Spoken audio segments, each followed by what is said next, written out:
Yo, what's up, guys? Welcome to the Stokastic.com MLB Deeper Dive presented by Odd Shopper. Got a nice big slate tonight of some MLB, so should be a lot of fun to find the best plays in this one. And we got the perfect guy to help us do it. Adam, should my money share? Adam, how you doing, man? Doing pretty well. Looking forward to talking about this one. Did it this morning with Greg, and it's a pretty interesting slate. There's a lot of really good pitching. Only one weather game that I think we need to worry about, so that's pretty nice as well. Yeah, so let's hit on the weather right off the bat. It's the first game anyway. But guys, before we get into the game by game breakdown, hit that like button. That'll give me and Adam that positive feedback that we need to give you our best takes. And if you aren't already subscribed, hit that subscribe button. And we got some awesome free tools on Stokastic today, including the top stack, so we can reference that as we go along. And then the night slate is also free to try out the tools before you buy them. So let's talk about the weather game, Philadelphia at Washington. It's game two of a doubleheader. It looks like it's 100% chance to rain all night. So I'm thinking this one's a no-go, perhaps. What do you think? Yeah, I think it's pretty likely that we don't get this one in, and it sucks because it's one of the more appealing hitter spots on the slate. But yeah, I mean, fortunately, it's the first game of the slate. It's the second game of their doubleheader. I hope we get news early. It's a Washington game, so you also never know what the hell they're going to do. But yeah, it seems pretty likely that it's just not going to play. Like it's not one of those. Normally the weather in this area is like a nightmare during the summer because it's like, oh well, there's going to be pop up thunderstorms all night, and who really knows what's going to happen. This is the remnants of Hurricane Ian. It's just once it gets here, it's just going to be rain. So I'm guessing that it doesn't play. Yeah, so I'd have to agree that it looks unlikely to play. In this case, and maybe there's some small chance that it happens. They did finish game one, so Yeah. The maybe the we'll get only oh sorry, go ahead. maybe we'll get an announcement shortly. But I think that you also gotta worry about a suspended game in this kind of circumstance too. So even if the game starts, like a lot of times they don't finish it. So Yeah. it's still a fade for me. What do you think? Yeah, I think I'm probably just gonna play it like if they start in the rain, I'm gonna just assume that they're playing in the rain. If they don't, then obviously I won't play it. The one thing I think maybe could work in our favor is that the Phillies like they need to play this game. This game matters for playoff implications. So and obviously you're running out of time towards the end of the year. So I think where maybe let's say it's just like a kind of light rain that you could play in but you'd rather not. I think there's a better chance that they just say screw it, we kind of have to, than they would if this were 2 months ago. But I kind of think whatever they do for first pitch is what I'm going to assume ends up happening. Like if they're playing in the rain, I'm just going to assume that they play 9 innings in the rain. If they start in the delay, I'm going to assume they're not playing. Yeah, the real trouble for the Nationals is that it's supposed to rain the next 2 days too. So it's not even like if they postpone this one, they can guarantee that they'll be able to make it up. So really tough spot for Washington as a organization here. But I think this is one that I'm just gonna X off of a fantasy cruncher before I build lineups just because it's just too much of a pain to like have to rebuild all my lineups if that news inevitably drops that's postponed. What are you gonna I'm just gonna do? see sort of what they're doing. If they don't delay the game, like if they start, I'm playing it. If they delay or obviously postpone it, I'm not playing it. Just like because if they start, I think it's likely that they got a call from Major League Baseball being like, yeah, sorry, it sucks, but you're playing. Um, and that's just going to be it. Like that's what they're going to do. If they don't start on time, then I'm going to assume that they're not going to play. By the way, this one's not on FanDuel main slate, so you don't have to worry about it on FanDuel. But the thing I worry about is that like the new rules of MLB don't punish you for starting a game and then suspending it like they used to. Because like before, if you played 4 innings and then you rain out, you got to play all those innings again.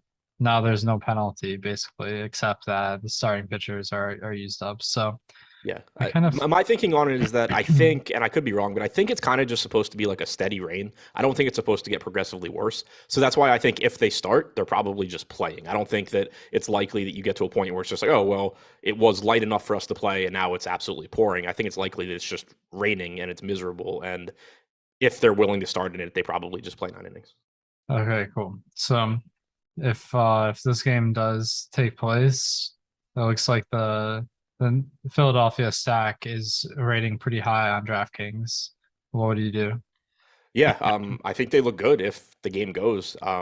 They are going up against Tommy Romero, who is relatively likely to be limited. I think he's on 3 days rest. Doesn't have much of a sample in the majors this year. Steamer projects him for like a 4.2 xFIP going forward. I think it just sets up as a pretty solid spot. On this slate, you and I were kind of talking about it before the show, but there's so much good pitching on this slate that any spot where you're facing a pitcher where it's just like, oh, he's average or he's not great. It's going to be a spot that's pretty appealing for bats just because there's so many good pitchers going. And then here you're talking about an unproven pitcher in Romero going up against a Phillies team that has plenty of good hitters. They're also reasonably priced. The only hitter on DraftKings priced above 5K is Bryce Harper at 5,500. So it's a pretty easy team to get to. It's a good spot. They have a 5 implied run total. If the weather cooperates, I like getting to the Phillies. Agreed, yeah. So that would be one to keep an eye on. I'd probably fade it, but let's move on to the next game. We got Baltimore at the New York Yankees. And I think the big storyline here is Judge trying to rack up more home runs. It seems like it's been a little bit tough, like getting walked a lot. So I know he's probably going to be one of the highest owned pitchers on every slate from here forward, probably. So, like, let's just start with Aaron Judge. Like, are you apt to play someone that's kind of got this narrative going, or is it just too high owned to make it worth your while? I mean, today we have him projected for 13% ownership, so I don't have any issue with that at all. I think it's a good spot. Jordan Lyles has been fine this year, but he also benefits from pitching in Camden Yards. He's only allowed a 150 expected or actual ISO to righties, 183 expected. Only strikes out about 17% of hitters. Obviously, Aaron Judge is phenomenal. The slate's just big enough that I kind of doubt that you get enough ownership to Judge that I'd want to stay away. The point you made about the narrative is, yeah, there's some chance, we have him projected for 13. He just comes in at like 20 or something because people really want to click Aaron Judge right now. But I'm not really adjusting for that. If it happens, it happens. I think he's pretty obviously one of the best plays on the slate. And then the other nice thing with the Yankees is that he's the only guy on that team that we have projected in double-digit ownership. Torres next at 8%, then it drops to 6 for Bader. Rizzo's only at 3, Stanton's at 3. So from a stacking standpoint, I think you can offset Judge's ownership by going to just the rest of the Yankees. Yeah, that's an interesting idea to to maybe sack the Yankees without Judge even and hope that he does get walked a bunch and that makes it easier for the rest of the team. So I think there's something to that. And let's talk about the pitchers. We did kind of gloss over that part. Herman versus Lyles. Any interest in those guys?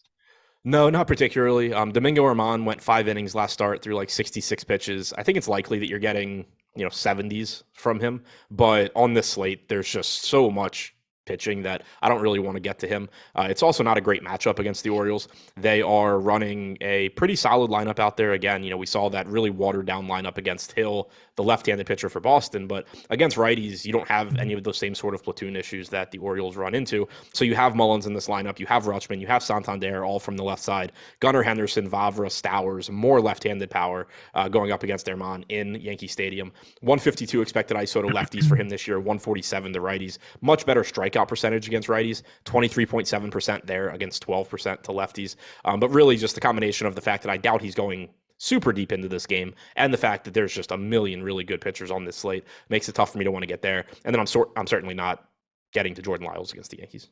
Agreed. Now, one thing I'm noticing, the Yankees only do have a 4.5 team total. So that kind of makes me wonder if they're kind of a fade. It's only 62 degrees in New York right now.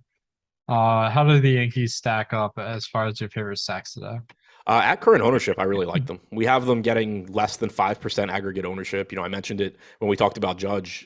Individually, this team's not getting much ownership at all. I think Terry just mentioned it in chat. They have DJ LeMahieu back with multi-position eligibility as well. He's not getting any ownership, but he's only 4,300. Lyles has really struggled with left-handed power this year. The only left-handed bats in this lineup are Rizzo and Cabrera, so they both look pretty good. But then I'd mentioned it before, too, that Lyles has gotten a bit lucky when it comes to right-handed power as a result of pitching his home games in Baltimore. Yankee Stadium is better for left-handed power, but it's still not Baltimore when it comes to suppressing right-handed power. So at current ownership, I actually really like getting to the Yankees. Nice. All right, next game we got Boston at Toronto. Toronto 180 favorite, starting Alek Manoah. and we got Pavetta on the other side. What you seeing in the pitching tonight in this game? Not a lot. I think Alek Manoah is a good pitcher, and there's plenty of slates where he looks like a really good play.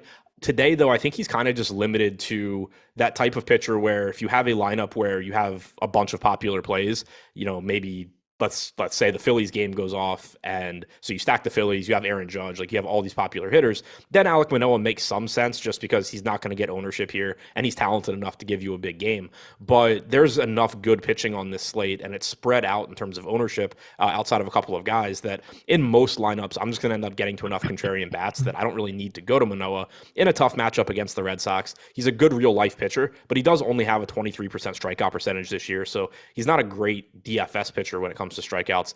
So it's just somebody where I think he's fine, but on this particular slate, I think he's pretty difficult to get to. And then on the other side for Pavetta, just a brutal matchup against the Blue Jays in the Rogers Center. Not a slate where I am really looking to take significant risks on pitching because I don't think it's really necessary. Well, yeah, definitely. You can really pick and choose your spots with pitchers today. And it's only 58 degrees in Toronto. Do you have any idea if like they start to close the dome at that temperature or I'm like not sure. is I think it's probably closed, but I okay. don't know.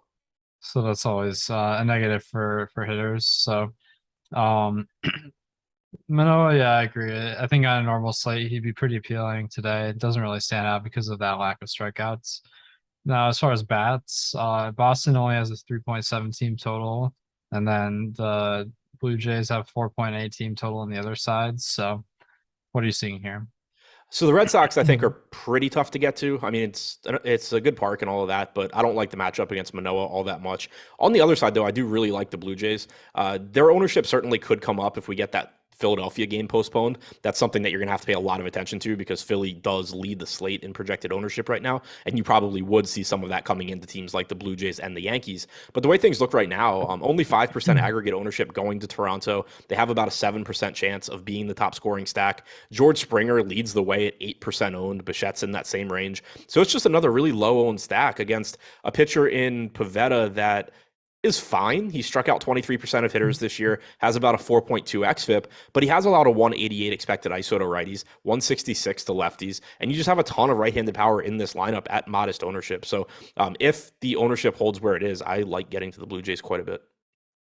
Nice. Yeah, it seems like a day where everyone's going to spend up on pitchers. So maybe spending up on bats could be the way to go. So you see the Blue Jays in our top stacks tool, which is free today, 7% chance of being the top stack versus only 5% ownership, partly due to the fact that they are quite expensive. So definitely pay up to be contrarian spot today. What about the Red Sox? Any interest? No, I mean, Manoah is just a good real life pitcher. Does a good job limiting power to both sides of the plate. 151 expected ISO to lefties, sub 100 to righties. Individually, you do have Jarren Duran leading off at 2K. You mentioned that there's pitching to pay up for. Somebody like Duran could certainly come into play in tournaments just in the sense of like, you're trying to get to those pay up options and maybe still get to some of the Blue Jays bats or the Dodgers bats or whatever. So you do have a 2K leadoff hitter in Duran. You also have a $2,300 Tristan Casas sitting sixth. He's got a ton of power, but it's not a team that I'm looking at and liking their matchup or anything. There's just a couple of price points that look good. Okay, cool. Next game is KC at Cleveland. So we got Brady Singer versus Aaron Savale here.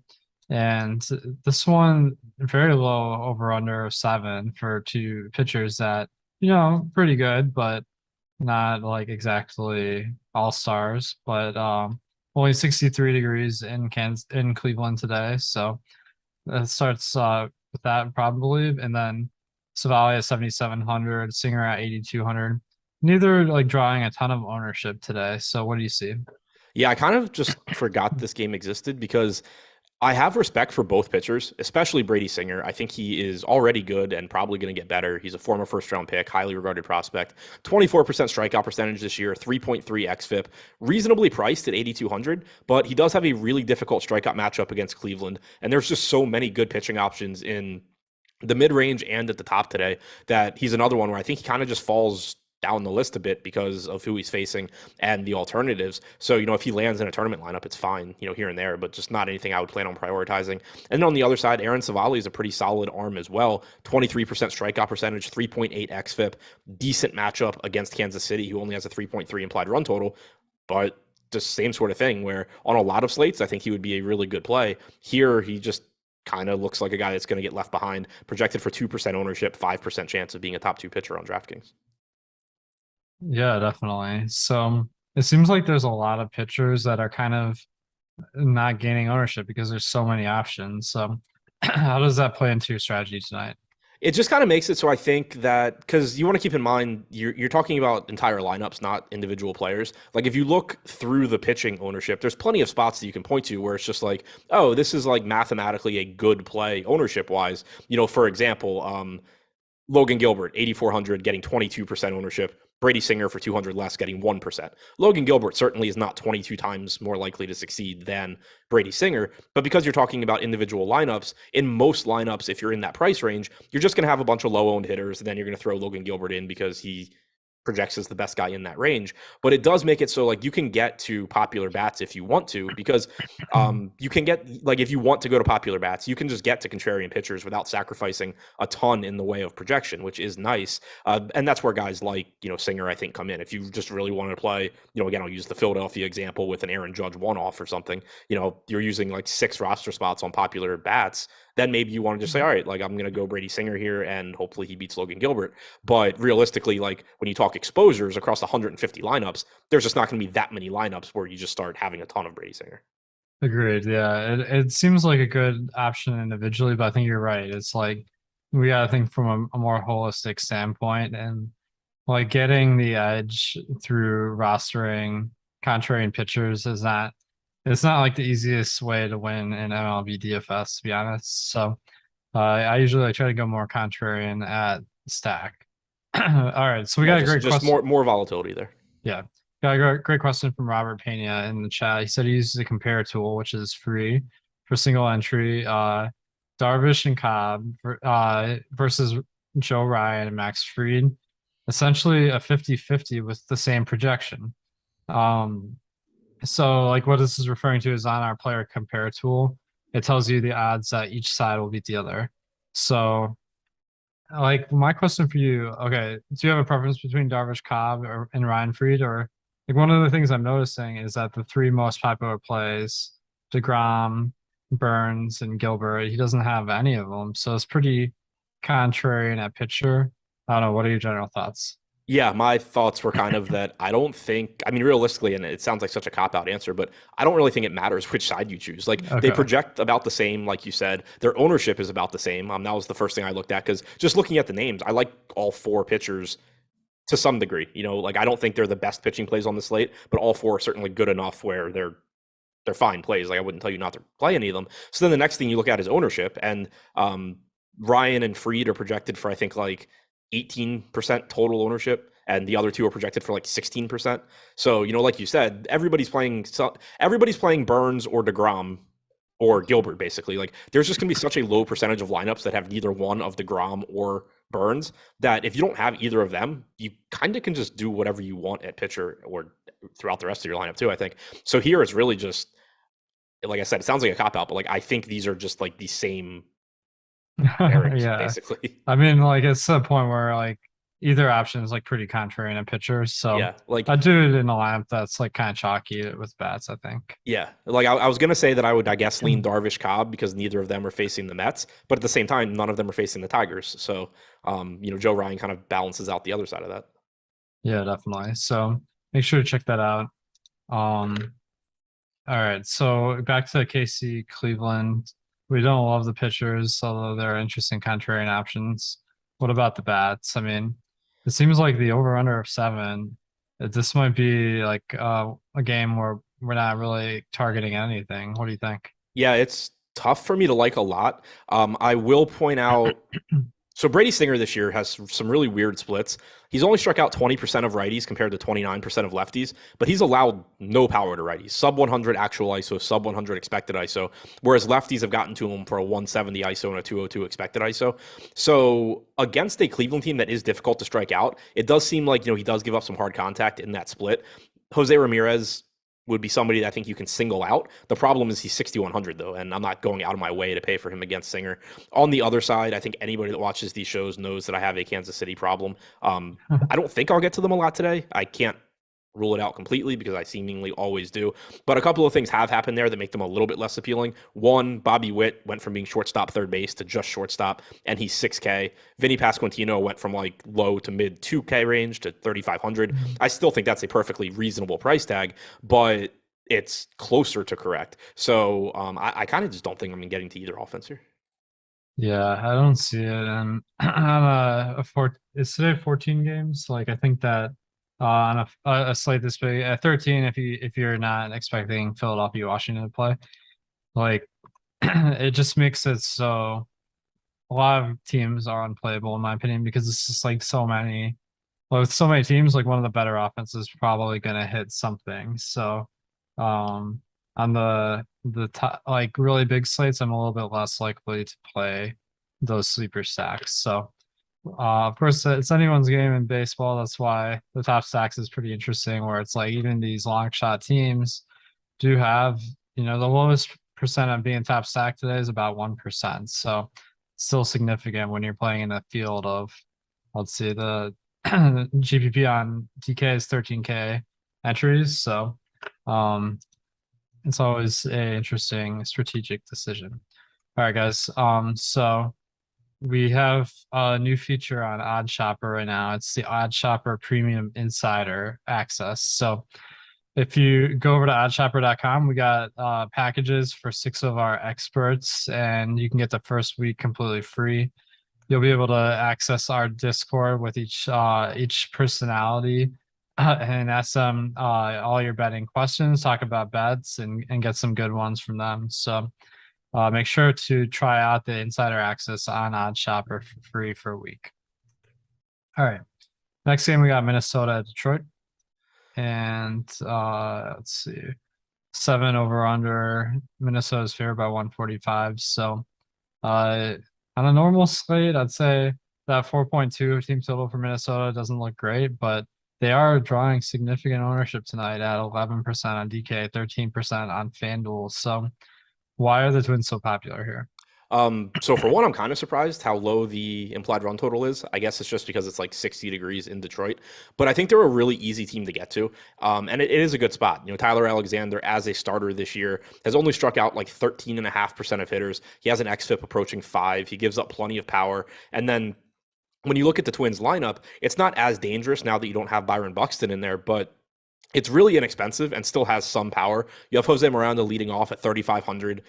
He's got power. He's one of the top 100 prospects in baseball. Carlos Correa's got plenty of power for a shortstop. He's the only pay up option in the lineup. Gary Sanchez hitting 4th at 3K. Ryan Jeffers hitting 5th at 2,600. Both of those guys give you some power upside at the catcher position. From a full stacking standpoint, it does kind of suck on DraftKings that they're hitting 4 and 5 because you can only roster one of them together. But it's just a team where I think it's going to be very easy and kind of just drive up your medium projection if you're rounding out your lineups with these guys. So I think they're in a good spot. I think they're some of the better value plays on the slate. I do think they're one of the offenses that if you're going there, you need to pay attention, to the rest of your lineup and probably be doing something, whether it's, using more contrarian pitching or using a contrarian second stack or something like that, because I do think you're probably just going to see a lot of Corbin Burns plus Jacob deGrom plus Minnesota Twins lineups. Yeah, I think that's the trap is like the reason why this stack is popular is because it's the Burns plus deGrom stack where usually if you pick if you pick both high priced guys, you can't get a good stack. This might be the exception, but the problem is the odds of a stack hitting are not very high. So it's only 5% that's the top stack. So that's definitely the weakest leg in the parlay where like even if Burns and deGrom do well, which like most likely they will, the odds that Minnesota puts up a performance that you need are very small. So this seems like a kind of lineup construction that I would recommend avoiding. What do you think? Yeah, I agree. And I think like Minnesota's fine to play, but you just you need to be aware of what you're doing with the rest of your lineup. If you go Minnesota plus some popular team that like people aren't really going to get, or not popular, some expensive team that like people aren't really going to get to, that's one way that you can get around it, and you go like mid-range pitching instead of DeGrom Burns. But that is one thing that I think probably drives down my 5-man stack exposure to Minnesota is just I don't want to sacrifice Jacob DeGrom and Corbin Burns so that I can play more Minnesota bats. Just, it's a lot more volatile. Like you said, they're still pretty unlikely to succeed. I would much rather be giving up Minnesota to keep DeGrom and Burns in most lineups, across like 150. Agreed. Now, guys, Josh Engelman, obviously I'm filling in for him today. He's the likes king. So, guys, if you could like this video as well to make me not look so bad subbing in for Josh, appreciate that. And like it so we can get some of these fades to not go off because there's so many things to fade in MLB that like obviously you can't you gotta get a lot of luck regardless of what it is to hit a big GPP winner. So let's get some good luck today. On the pitcher side of this one, Joe Ryan at 8,600. He's one of the more popular pitchers today, but that only equates to 11% ownership on DK, 2% on FanDuel. And he looks somewhat appealing in a range where it's like not chalky, but also projects pretty well. How are you handling Joe Ryan? Yeah, I think Ryan looks pretty good here. I said this morning that I think the spot's kind of interesting because Joe Ryan does have drastic strikeout splits this year. He has struck out about 30% of right-handed hitters, only 19% of lefties. You have 5 lefties in the Detroit lineup, but also like Detroit strikes out against everybody. So I think the most likely case is that Ryan is just able to get a bunch of strikeouts here. 8,600 is a pretty reasonable price tag, and he's only getting about 12% ownership. On a lot of slates, he would be really, really popular here. But the fact that you have Logan Gilbert against Oakland at the same price range is pulling away some ownership. Then the fact that you clearly need to allocate exposure to Jacob DeGrom and Burns and others, it just means that you're getting some modest ownership here for a good strikeout pitcher in a good strikeout matchup against the Tigers. And they did run 4 righties out there. They could have had less, but you have Baez in the lineup. Cabrera, obviously difficult to strike out. Torkelson, not difficult to strike out. And then Scope hitting 8th. So I do think Joe Ryan's a very good play. Nice. Yeah, I agree. Now as far as bats on the other side, Akil Badu leading off for 2,500. Hey man, he's been having a horrible season this year. Only 7% ISO over 4 or wait, trying to find my plate appearances number here. Oh, 188 plate appearances. He's been super cold. But he's kind of popular because he's underpriced and leading off. Any interest? I mean, nah, not he's like Jaron Duran to me. Like I said, Duran when we talked about the Red Sox, where he's 2K, he's leading off. If you really need a cheap bat that isn't in a very good spot and that I don't really like, then sure, like just throw him into a tournament lineup. It's whatever. But like you said, he's certainly struggled at the major league level this year. 61 WRC plus, ISO well below 100, 251 WOBA. Hit well at AAA. Last year in the majors, he had a 110 WRC plus and a 177 ISO. He's probably an average-ish hitter, but who really knows? Like last year's success was surprising, so it is also just entirely possible that he is actually bad. He's not somebody that I have any level of confidence in, but he is 2,500 leading off. Nice. Yeah, he seems like intriguing option, but yeah, super cold streak this year. In the Mets Atlanta game, DeGrom is only a minus 120 favorite on the road versus the Braves, but he's super chalk. It's because he's been phenomenal this year, 42% strikeout rate so far this year. And if you get strikeouts, that's usually a good fantasy performance. The Braves do strike out slightly more than a typical team, but he is barely a favorite in this game. So how are you interpreting this situation? I think it goes without saying, he's the most talented pitcher on the slate. 41.9% strikeout percentage, 1.6 xFIP this year. It's a dangerous matchup against the Braves in the sense that they're a good offense and they can hit anybody, but there are also strikeouts to be had here. And then the other thing is, it's a scary matchup, but you're getting a trade-off in terms of ownership, because if he were facing the Tigers or something, instead of being 39 or 40% owned, he'd probably be like 60%. So you are getting somewhat of a trade-off there with the Braves. So I still think DeGrom is the top pitching option on the slate. neck and neck with Corbin Burns, who has a much better matchup against Miami at a lower price tag. Yeah, definitely. Um, as far as Max Fried, he's only coming in at 3% ownership. And the Mets have a 3.8 team total. So do you have any interest in a Fried? He is very similar to Alek Manoah and somebody else we were talking about, Brady Singer, where I think he's a really good pitcher. It's a tough matchup against the Mets, not one I'm really looking to go out of my way to get to. Fried also, much like Manoah, isn't a great strikeout pitcher. 23% strikeout percentage this year. Really, really good at limiting production, but that doesn't completely translate to DFS results. So it's just another guy where I think he's going under-owned. We have him with about a 9% chance of being a top 2 pitcher, 2% projected ownership. He's certainly not an 11-1 dog against Logan Gilbert, or even a 5-1 dog or 6-1 dog against Joe Ryan. But in most lineups, I'm going to get to one of those guys before Fried. But in specific lineups where I really need to offset some ownership, Fried is a good way to go. Nice. And then bats for this one with two really good pitchers. Seem like a fade. What are you thinking? Yeah, I don't have much interest in the bats here. Obviously the Braves are really, really good, and if DeGrom doesn't have it, they will do a lot of damage. It's not a spot I expect to get to on a 13 or 14 game slate. On the other side, Max Fried, really good job limiting power as well.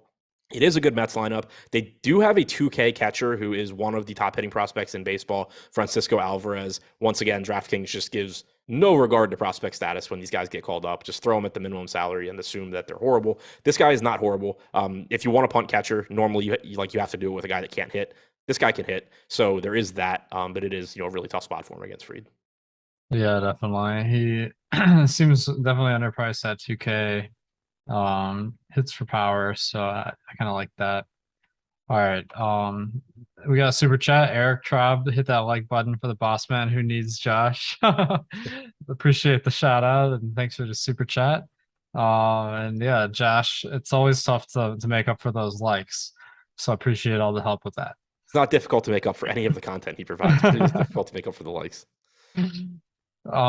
So all right, we got the next game is Miami at Milwaukee, another pitchers matchup. Over under in this game is only 6 because Corbin Burns is on one side and Sandy Alcantara on the other. So Alcantara, he's priced as high as everyone like DeGrom and Corbin Burns, so he seems way overpriced. Unless I'm missing something, and then Corbin Burns, better matchup versus Miami that um they're a little bit weaker than the average lineup, and in Milwaukee you got 56-degree conditions, so tilts pitchers. He Yeah, likes roof is closed also. okay, it's closed, so the temperature doesn't come into play, but the air conditions should still be favorable for pitching. What are you doing with Burns? Yeah, so I mean, Burns looks great. I think, like I said before, he's neck and neck with DeGrom. He's less expensive. He has the second highest strikeout percentage on the slate at 30.3%. Granted, it is still somehow 12 points behind Jacob DeGrom, which is just absurd. But a 2.94 xFIP, like of the non-Jacob DeGrom pitchers, Corbin Burns is one of the best in baseball. He's got a good matchup against Miami. Only a 2.5 implied run total for the Marlins. Plenty of strikeouts in this lineup. Burns looks great. If you can pair them together, then good. If not, still just play a good amount of Burns. On the other side for Alcantara, he's like, Greg put it well this morning. He's got sneaky upside just because he goes deeper into games than anybody else in baseball. He's thrown like 21 innings more than the next closest pitcher, Miles Michaelis, this year. He's got 5 complete games of qualified starters this year. There's been a total of like 20 complete games, and 5 of them have been Alcantara. So he gives you that sort of upside, but it becomes really difficult to get to him on this particular slate because not only do you have DeGrom and Burns that strike out hitters at a much greater rate, but you have that strong mid-range too, where you have Gilbert, you have Fried, you have Ryan, you have Brady Singer. Like chances are at least 1 or 2 of those guys are going to have good games, and it really puts Alcantara in a position where he needs to, like, not only does he need to be at least within striking range of DeGrom and Burns, which is a big ask, but he needs to beat that entire mid-range that is like $2,000 less expensive than him, and that's a pretty big ask too. So I kind of think he's like a pay-up equivalent of the Max Fried, Brady Singer type plays, but I think it's more likely you get to Fried and Singer just because they're going to fit easier into lineups because of their price tags. Yeah, definitely. So Frieden, Yeah, so Burns, I think like definitely top play today. The only question is like, is he is it going to be him or DeGrom that you roll with? And it looks pretty even, like, but DeGrom has a slight edge. I kind of wonder, um, DeGrom being only a minus 120 favorite and Burns being minus 175. People tend to overweight that slightly. Yeah. So it does look like they're coming in at pretty similar ownership. Probably. To real quick touch on something in chat that Braden said. He said the ground probably throws 65 pitches. The Mets are battling with the Braves for first place in the National League East. The Mets are absolutely one of the teams that you should not be worried about just randomly taking out their pitcher. Nice. That's always reassuring because there is some kind of funky stuff that happens towards the end of the season, especially with teams that don't have any incentive to play. Like my general rule of thumb in sports is that the teams that you really have to worry about are the teams that are in the playoffs that don't have any further incentive Right. to Like a to team like the win. Astros, we haven't got to him yet, but like this morning we were talking about Valdez, and I was like, I think it's most likely that he just has his normal workload, but there's a non-zero chance that you just end up getting pissed off because after 5 innings, the Astros are like, all right, that's what we wanted. Now you're done. Get out of here. Like that, the Mets are not doing that. They need to win this game. Definitely. Now, And the same goes for the Braves. as far as hitters, one of the things that I've noticed on DK, they don't seem to really account for pitcher matchup or like weather and their salaries this year. So you got like the Brewers all like pretty high price, and then they have a team total of 3.6. So like it seems like neither team's really in play here to me. What are you seeing? Yeah, same boat here. Oh, and also Corbin Burns fits that same DeGrom and Fried thing. The Brewers are fighting for the final wild card in the NL, so no workload concerns for him either. But yeah, same. I agree. We used to a while ago. It used to be kind of fun when like pricing was dynamic and you could be like, oh well, I can stack against Alcantara and get a high upside Brewers team and get Burns and DeGrom and just hope he pitches poorly. But here it's like if I want to do that, I'm just sacrificing so much in the way of projection because I have to like pay more for these guys than for a lot of other offenses that are in better spots. And then I'm not going to be able to afford the pitching that I want. It just becomes you're trading off so much more than just like, oh, I'll take these guys in a tough matchup. You're paying for the privilege of doing it also. Yeah, definitely. Shout out to Jimmy in chat. Thanks for the super chat. All right. So we're done with this one. Guys, I want to mention on Odd Shopper, our job is to get you bets that are going to be winners. So our goal is to get you really good bets in 30 seconds or less. With the sharp sports betting lines, we got a lot of game lines that you can bet and other bets. And then we have the stochastic projections that come straight from DFS. Um, that give you projections. We've been getting really good results with the strikeout bets with those. So over the last month or two, it's been like plus 10% ROI on average if you bet the ones over 10%. So that's been really encouraging. You can parlay them together with the parlay builder on Odd Shopper. That'd be my recommendation because I always like throwing a bunch of bets together to get a huge payout. All right. Next game, we got Tampa at Houston. 7 over under, pretty low. Valdez versus Rasmussen.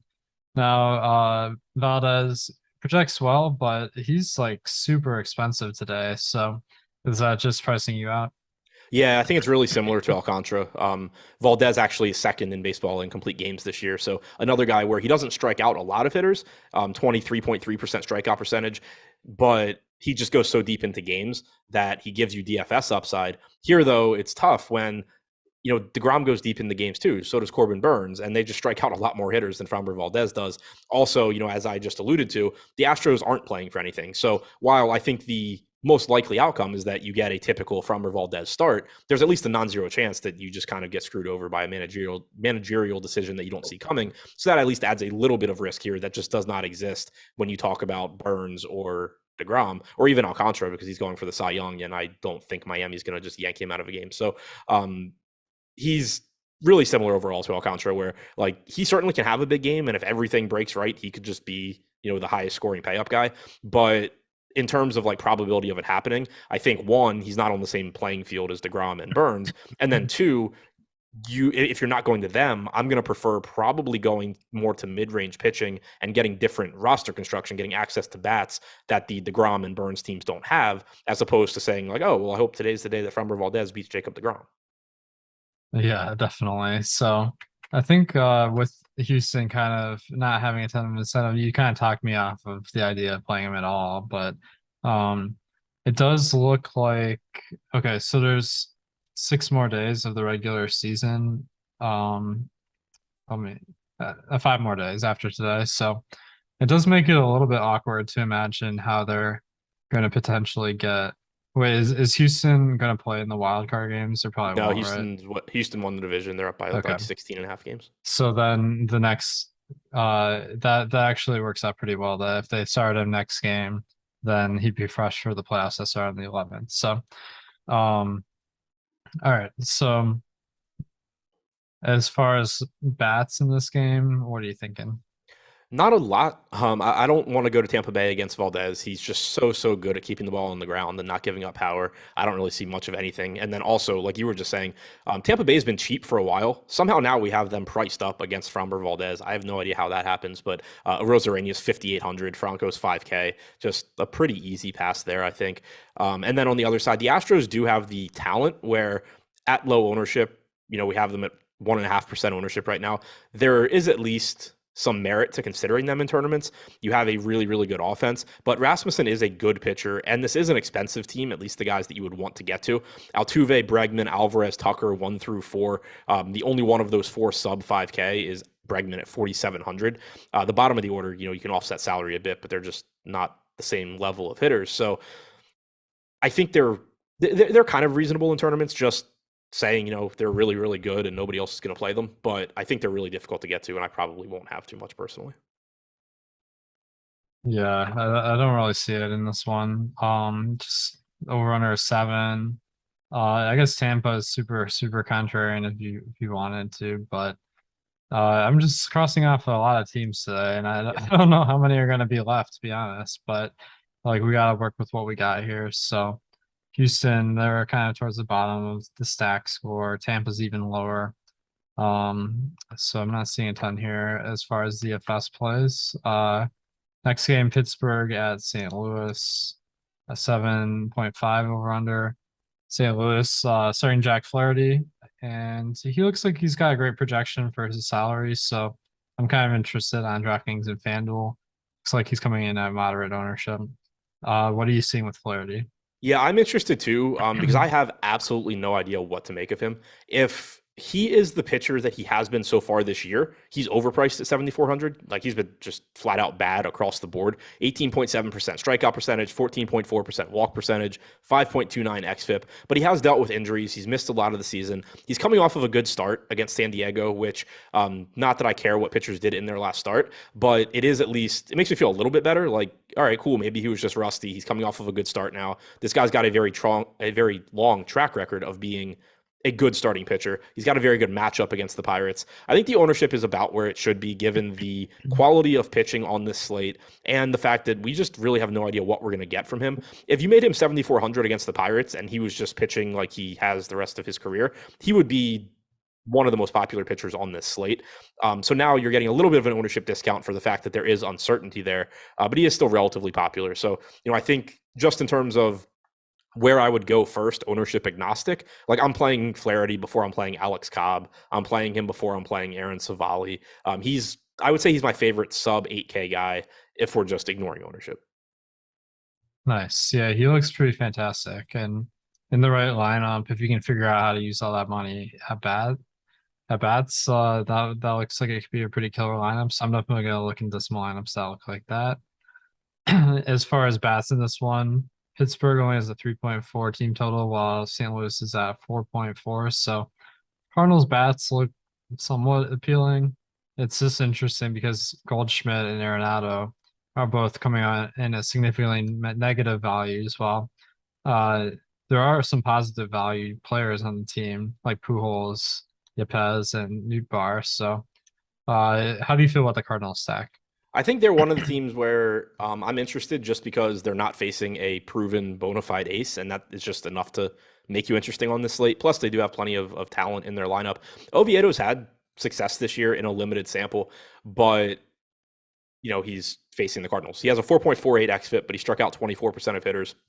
Also has a 14.8% walk percentage. Like he just strikes me as somebody that certainly has the ability stuff wise to go out there and have a really good game and shut down the Cardinals, but also probably has a lot of volatility here based on the walks, based on, the fact that he hasn't been great at limiting production overall. And then you're going up against a really good offense. Goldschmidt, Arenado are expensive, but outside of that, they're pretty cheap as well. So at 3% projected ownership, I am interested in the Cardinals. No, what do you think of the narrative that Pujols doesn't want a homer again, so he can keep his home runs at a nice even number? What's he at right now? 700. 700, right? Yeah, I think that seems completely reasonable. All right. Thanks, Jeff, for the super chat. Says, what are the odds that neither DeGrom nor Burns is in the optimal lineup? So, we're gonna have to just guess at this because we don't have the optimal lineup percentages for MLB at the moment. But DeGrom is at 38% ownership on DraftKings. Burns is at 38. I think in general, the ownership on top plays is a little bit higher than the optimal. And that doesn't necessarily mean they're over on because you guys want to cash too. So let's say that the odds of either DeGrom or Burns being the optimal are 1 in 3. Then the odds of neither of them being in the optimal would be,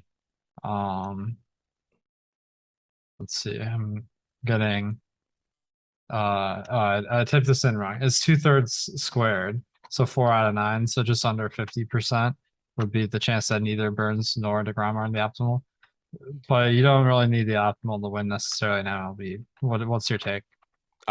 Yeah, I'll leave the math to you, but yeah, I was gonna say I think it's around 50-ish% that Yeah. neither of them would be in the optimal. But like you were saying, it's not, you don't need the optimal, and that's something that I know Josh and I have talked about a lot when you talk about the top 2 pitcher percentage.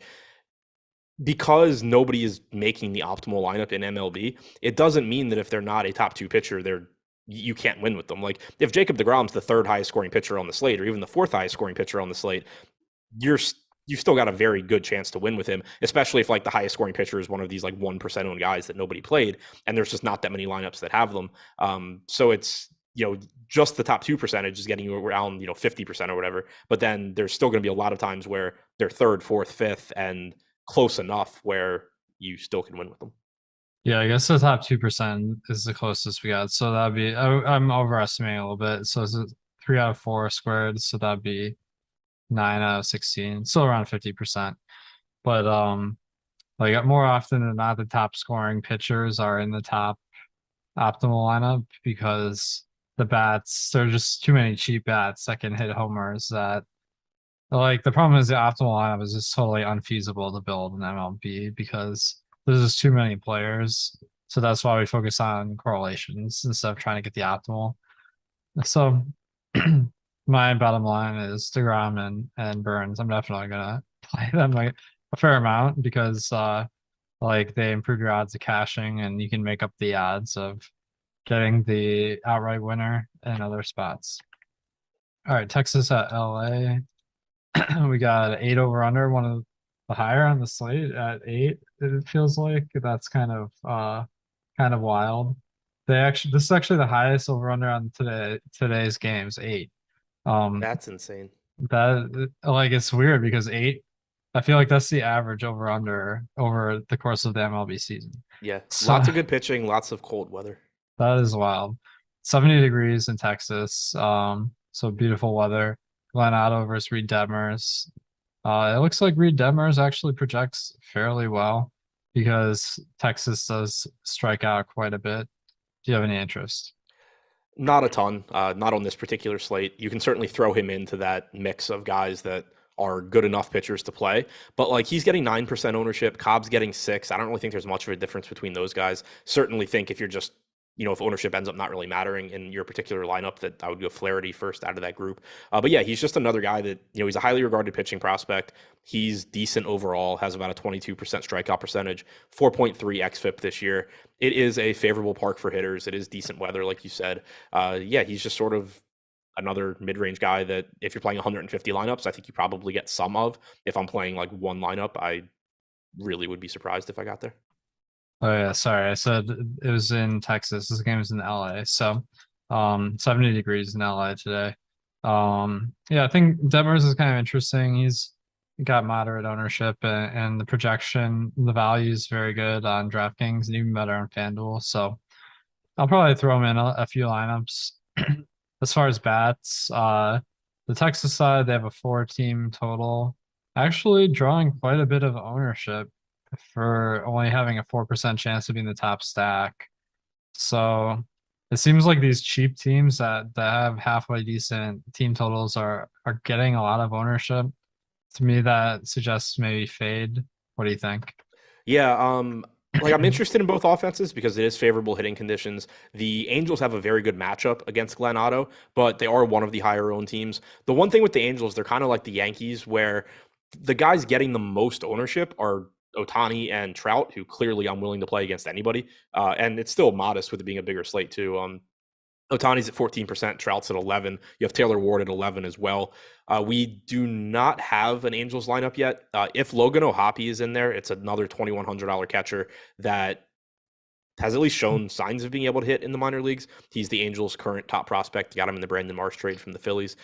For some reason, the Phillies gave him up for Brandon Marsh, but so he's just another cheap catcher that you can use and makes that lineup look a little bit more appealing.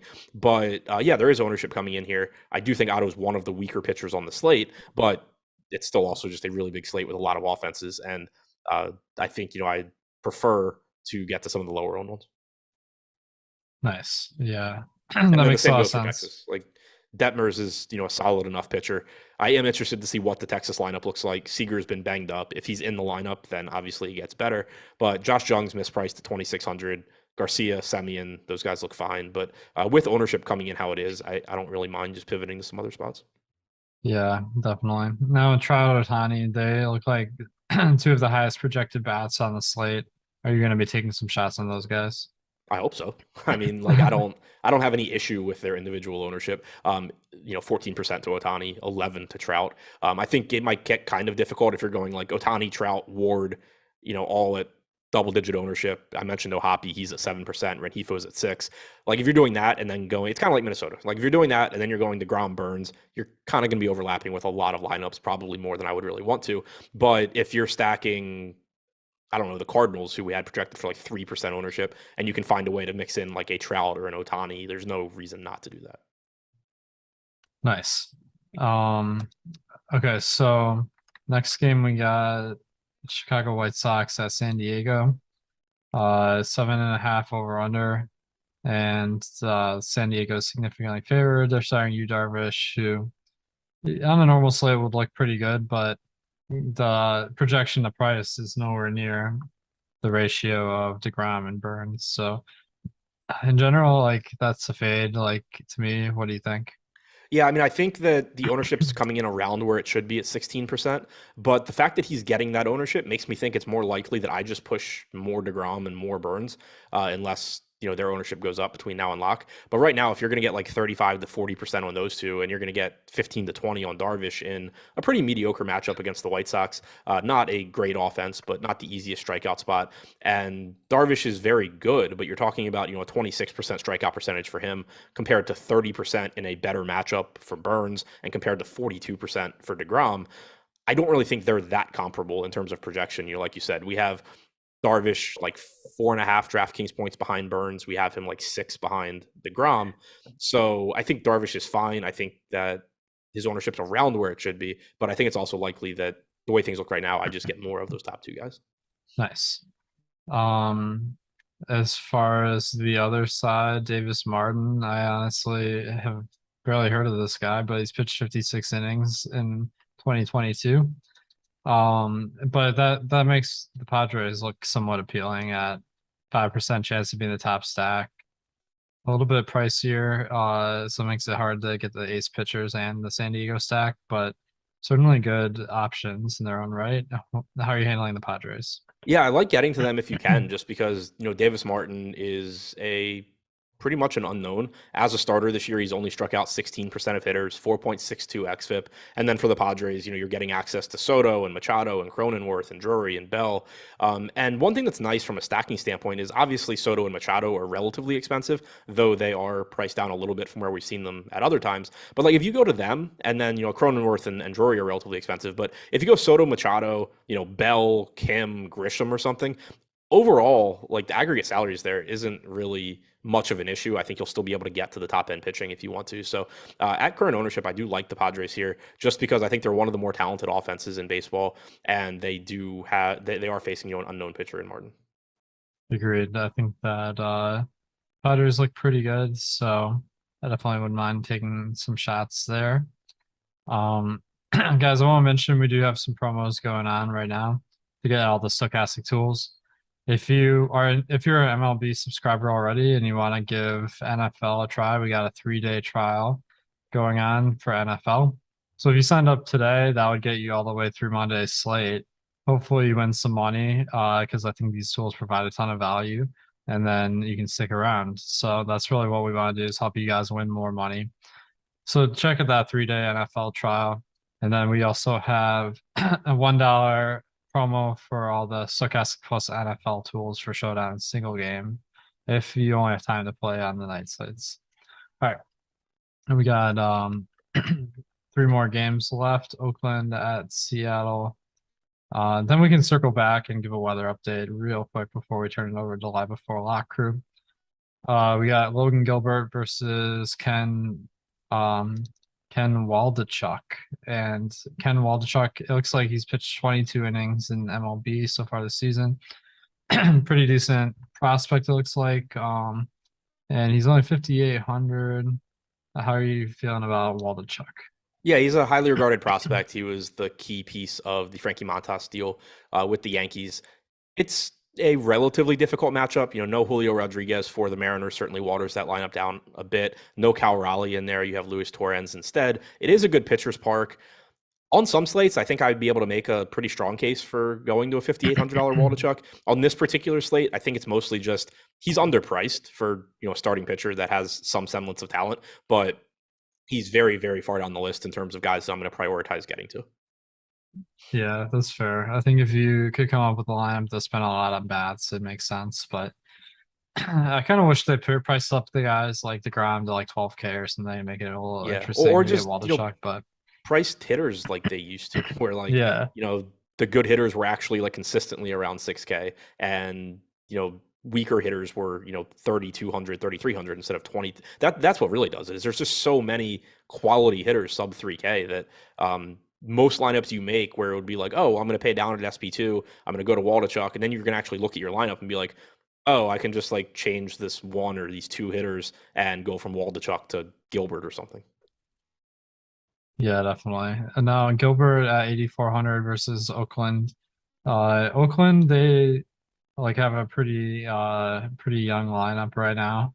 A lot of names that most people are probably not super familiar with. But the strikeouts don't look as easy to get as I would anticipate. So I think this is a very good matchup for Gilbert, but I'm kind of concerned about the ownership being the third highest on the slate. What are you seeing? Yeah, that's how I see it as well. Like he's the guy in that price range that I feel the best about, but I also don't think he should be getting double the ownership of Joe Ryan. He probably shouldn't be 11 times Max Fried, but at least there you're talking about a really difficult matchup for Fried. Gilbert this year has a 23% strikeout percentage. He's a good young pitcher. He's in a really favorable park, 3.81 Scherer, 3.75 xFIP. All of that's good, but he's not like wild. He's just not that much different than other pitchers you can get to in that price range. Case in point, we have him projected for 17.6 DraftKings points. We have Ryan at 17.8. We have Fried at 17.3. Functionally, all of those are like the same thing, and he's just getting way more ownership. So I think what happens for me a lot across 150 lineups is like right now we have Gilbert, Ryan, and Fried projected for a combined like 38% ownership. A lot of times what will happen to me is I'll end up around 38, 40% on those 3 guys, but it'll be kind of averaged out where so I just end up under the field on Gilbert and over the field on the other 2 because I think they have very similar ranges of outcomes, and I'm just going to get enough lineups pushed up because the other 2 are getting less ownership. Yeah, that's fair. Yeah, I think with Gilbert, there's a lot of like comparable players at that same price point. Like Joe Ryan is 200 more facing Detroit, I believe. So that also seems like a really comparable spot. And then you got let's see, Jack Flaherty around that, just a little bit cheaper. So I definitely don't think Gilbert is a necessity. So he he does have the higher value between uh those guys, but the ownership is quite a bit higher. So I'm gonna take the field on that one. But I don't feel really strongly one way or the other. Yeah, it's Uh just it's somebody that in lineups where I'm on low owned stacks, I'm happy to play Logan Gilbert. There's going to be enough lineups where, I have relatively popular stacks where I just really don't mind turning Logan Gilbert into Joe Ryan or Max Fried. All right, shout out to Eric. Thanks for the super chat. He says, before the end of the show, can you please give me your two favorite low-owned stacks? I know you said New York and Toronto earlier. Adam, curious if that has changed. So, I'll give a couple of mine real quick, and then Adam, you can give a couple low-owned stacks. So, let me. I got my cheat sheet pulled up for DraftKings. It looks like Arizona is quite low owned. We haven't gotten to them yet, but they're in San Francisco facing Alex Cobb. We have them with the eighth highest stack score, and they're very low in ownership. And then it looks like Seattle maybe a little bit chalkier, but really good odds compared to the salary. And they look like a really good alternative to teams like Minnesota and the Angels that have high ownership just because sorry, Minnesota. I think it was I can't remember the other team that looked like it was super high on compared to their Minnesota. chances.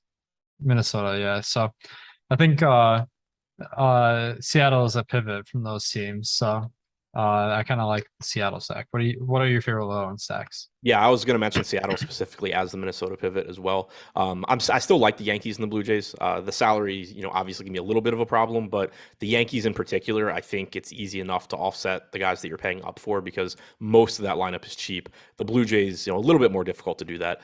So I like the Blue Jays, but I think from like a practical standpoint, I guess I would say Seattle and the Yankees. Nice. Ship happens. Asks a similar question. If you're building one lineup in GP, who are you stacking, and are you doing a full stack? So I'm definitely always setting out with the intention of getting 5 guys on DraftKings and 4 on FanDuel for my stack. Single entry, the I kind of feel the need to give another stack because we already just gave 2. So Toronto looks like a pretty good stack where they got a decent top stack percent at 6.7, but only 5% ownership, and then the value's not horrible. So Toronto looks like a good option for single entry. What's another good one? I'm sticking with the Yankees here. I would think if I were like hand building a lineup, the Yankees is where I would go. Nice. All right, so let's get back to Seattle versus Oakland.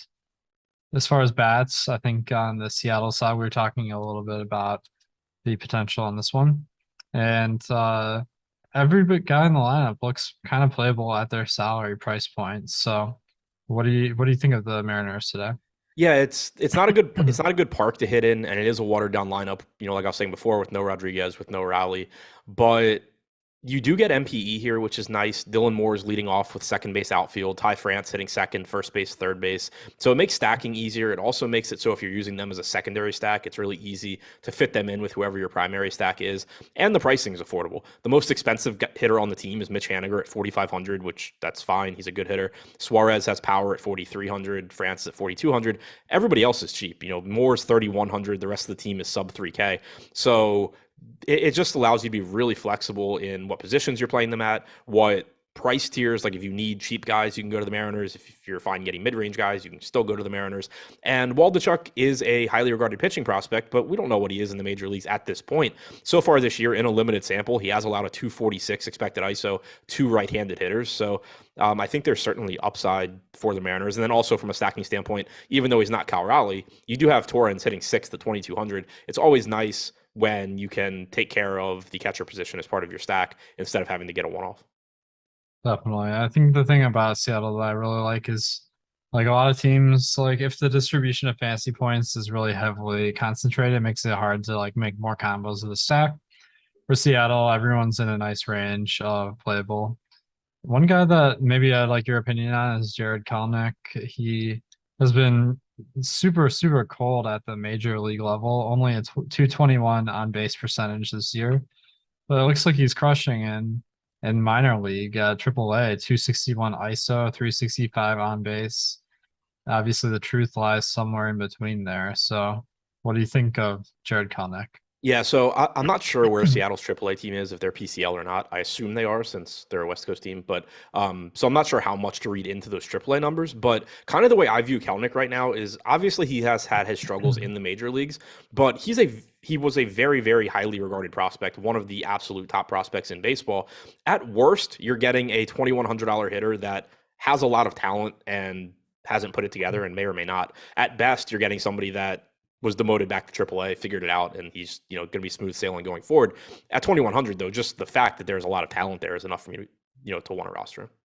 Did he hit 2 home runs last night? Damn. Yeah, he So, homered twice last night. maybe not going to be that contrarian. Sean V said he had him, so I think that might have been pretty low on. So, hope Yeah, that worked out. he was like 10% or something, but it was like a 4 game Oh, slate. okay. Oh, it was super low. Okay, that makes sense. I missed that one. So overall, I think we like the Seattle stack. Let's go to the next game.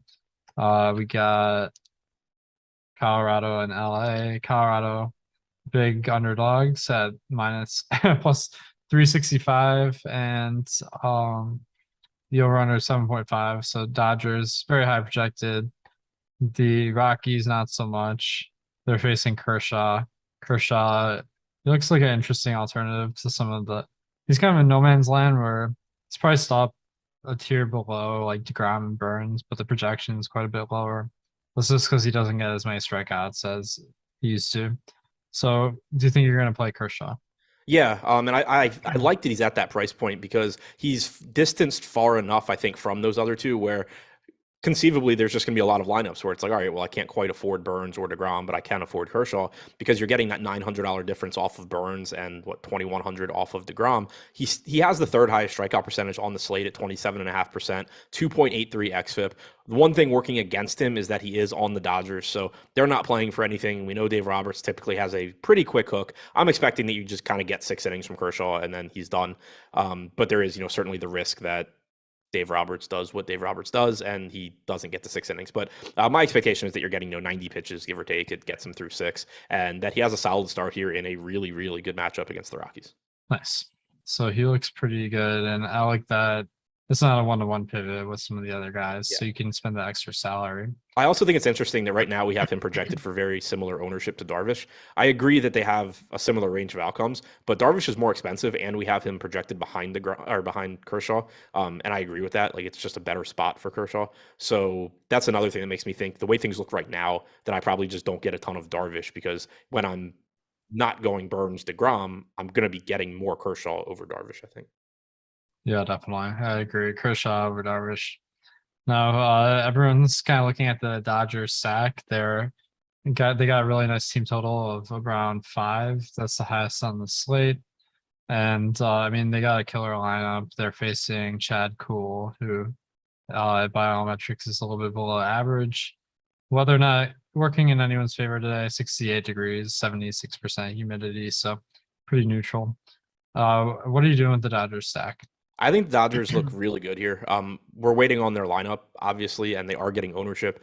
But one thing that's nice about them is that if you get the lineup that we're expecting, the top of it is going to be expensive with Betts, Turner, Freeman, Smith, Muncy. But then the bottom, they're all cheap. Joey Gallo's cheap, Lux is cheap, Taylor and Bellinger are cheap. If Vargas is in there, he's cheap. It doesn't really matter, who they put in at the bottom of that order. They are going to be decent enough hitters and inexpensive. And so, like when Greg and I were talking about it this morning, I put DeGrom and Burns in a DraftKings lineup, and you get like $3,400 and change left over per position. The bottom of this Dodgers order basically is just priced in that range. So it makes me think it's going to be really easy to say like, oh, okay, I'll take 2 of the bottom or 3 of the bottom of the order Dodgers. I'll pay up for 2 of the guys and then round it out with a secondary value stack from somewhere else. And then you can still do whatever you want with pitching. So I think it's just going to they're going to be popular for that reason too. It's going to make it so you can get a very high upside team in a good spot against Cool and not have to sacrifice a ton in the way of pitching. But if you can find ways to make it work ownership wise, I think the Dodgers look great here against Chad Kuhl. I think he's certainly one of the weaker pitchers on the slate. Yeah, agreed. I'm kind of interested, like, Like now it's kind of coming full circle because I remember that question about the player compare with like the two contrarian pitchers. I think if you're doing it with Dodger stack, that could potentially be a nice lineup, even though like you're missing out on some of the great pitcher value at the top. So I think there's some interesting ways to go with the Dodgers today. They do look like the best sack, barring ownership. So I think they're a great option once we get the lineup. I'll make it Yeah, a the lot only thing I easier. think kind of hurts with the Dodgers is they are a team where it's pretty much just ownership top to bottom. For the reasons I had said, like the guys at the bottom of the order that normally you wouldn't play, they're going to be popular because they fit with DeGrom and Burns, and then the guys at the top, obviously everybody likes to play. So that's one thing where like if you're 5-man stacking the Dodgers, that is taking up a lot of ownership, and goes to your point where maybe going with one of those like Ryan Cobb, whatever the examples were in the question, it makes a lot of sense from a lineup construction standpoint. Definitely. We got one game left, Arizona at San Francisco. So we got Cobb versus Kelly. Cobb 7,700. He looks like a pretty good value, to be honest. And San Francisco only 61 degrees today. So I think that's pretty interesting. Um well, no, let's start with Cobb. What are your feelings? He looks like an interesting contrary play to me. Yeah, I think he is too. I think he's just like another one of those secondary plays on this slate where you can use him to certainly offset some ownership. He's a really good pitcher. He's in a good park. Eighth highest strikeout percentage on the slate at 23.7%, and that's including Oviedo ahead of him in a small sample size. So realistically, the seventh highest strikeout percentage, 2.97 xFIP, better than every pitcher on the slate other than DeGrom, Burns, and Kershaw. Really good pitcher. He's been plagued by some bad luck this year. It's a mediocre matchup against the Diamondbacks. They've called up some top hitting prospects. They have plenty of power, not the easiest lineup to strike out, but it is a good pitcher's park, and Cobb's just a really good pitcher at low ownership and the cheap price tag. Agreed. I think that he's pretty interesting. At the same time, I kind of am intrigued by the Arizona stack, as I mentioned earlier. They look like pretty solid values, particularly Pavin Smith batting second at 2,200. So I think you can make a pretty nice lineup here. And team total of 3.7, like on a normal slate, that would be pretty miserable, but that's like kind of middle of the pack today. Is that digging too deep? I don't really think. I mean, I don't like them. Like I think Cobb's really good, but I do like the talent in Arizona's lineup for cheap. I will say that, and they're not quite as cheap, but I do prefer going to the Orioles in Yankee Stadium against their mon, just because the park's better for left-handed power. The Orioles have a lot of it. The Diamondbacks kind of just have like a few things working against them. Where Cobb is good, the park's tough for hitting, but I do like just that they're not getting ownership and they are certainly talented. Varsho, Smith, McCarthy, Walker, Marte, Rojas, Carroll. These guys all can do damage at the plate. Nice. All right. On the other side, San Francisco lineup facing Merrill Kelly. He's been having a very nice year, and it seems like they have a team total of 4, but pricing is high on these guys. Looks like a team that might be better on FanDuel than DraftKings. So on FanDuel, actually priced pretty well. So I stack him up on FanDuel. What are you seeing?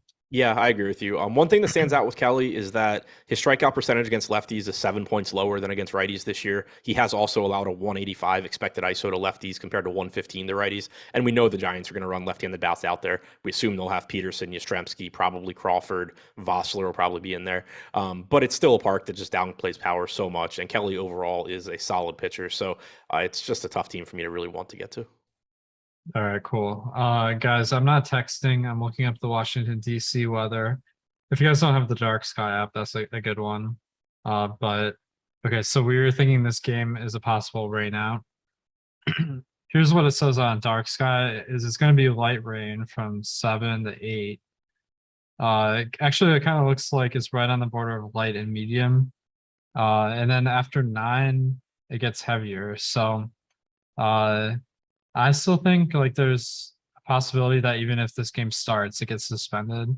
Particularly if there's someone ahead by the 5th inning, just because there's really are these teams battling for Philadelphia, playoffs? yeah, this game has huge playoff implications. It So does. I Okay. don't think they will just say, all right, we're tired of being in the rain. Like, let's call it, you win after Oh 5. geez. Okay, And so the weather's supposed to be bad all weekend. So like, I think it sounds risky, but I just think they probably try. Since try their best. since Philadelphia is a big favorite, I think like this could almost work in your like if you stack up Philadelphia, which is the obvious play here if the game plays, I think it could backfire because if Philadelphia is off after 5 innings, like nobody's going to hesitate to just call the game, and the Nationals don't really care if they get the win here. So Yeah, but the Nats don't make the decision at that point. well, someone's making the decision, and Yeah, I'm saying I think they're Major weighing League in this Baseball makes the factor decision, probably. and I don't think Yeah. the Brewers are going to be really thrilled if they're just like, all right, cool, you guys are winning, like we're done. That's fair. I guess maybe I'm picturing people being more blasé about this than they actually will be, but I still think this is a risky one. So that'll be one to pay attention to. And we got Terry and Gundacker taking you guys all the way up to lock. Hopefully we get some more inklings of news there. And guys, make sure to stay tuned, hit that like button, and good luck tonight.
What is happening, Stokastic baseball fans? Happy Friday to everybody out there. 6:06 on a Friday evening, MLB live before lock. We're here to talk through this entire slate. My name is Terry McBride.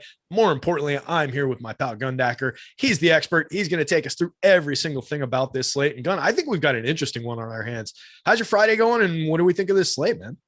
Yeah, this is when was the last time we had, it feels like opening day with all these ace pitchers out here. We haven't had a deep pitching slate like this. And there's some games like the Mets game. That's basically the playoffs now. It's gonna be fun to watch. So I'm excited to watch some baseball tonight. I'm excited to see some good pitching, hopefully. And then only one weather spot, I think, was the takeaway here. So we'll tackle that. Yeah, we'll tackle that. We've got the hurricane remnants still working their way up the East Coast, and we've got to deal with that. Getting some lineups in. Looks like the A's lineup just dropped. We got the Angels lineup a couple of minutes ago, so the little details are filling in around the edges as we talk through this. But yeah, I think it's going to be a really fascinating pitching slate to talk through. We'll get to that. We'll get to the weather situation. We're brought to you by Odd Shopper today, you guys. So make sure you're going over to Odd Shopper. It's our sister site. 2 S's in the middle. It's linked up at the top of Stokastic as well. If you're over at Stokastic already, I'm sure there's some free stuff to tell you about at the site. So let me check that out real quick. Top Stacks. Top Stacks is free today. Premium data over at Stokastic. Make sure you're hitting the like and the subscribe here in YouTube so that you get all the alerts when the offers go live, when we got giveaways, all that good stuff.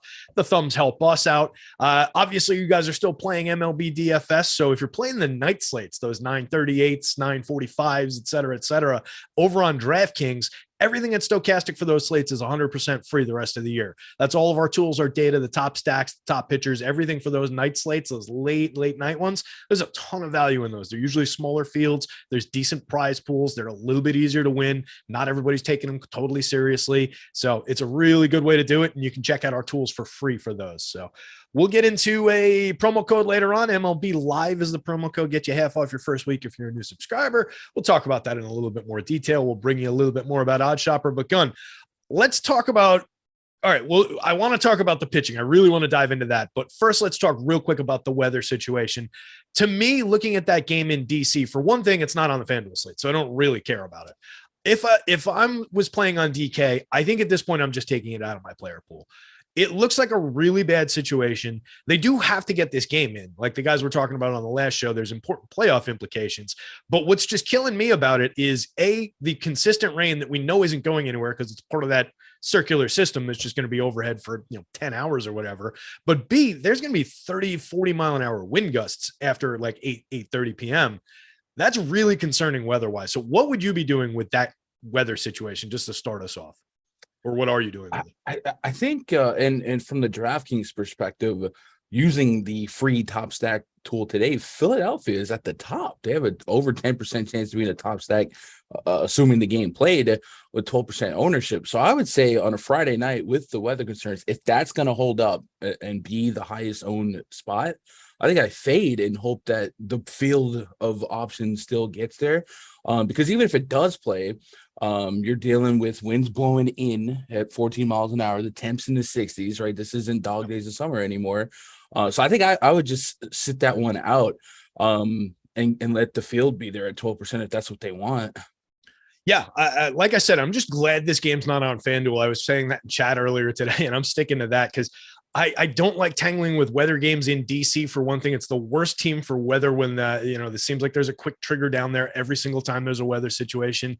And we're dealing with all this wind and all this rain from these hurricane remnants that are just getting into town and not going to be going anywhere.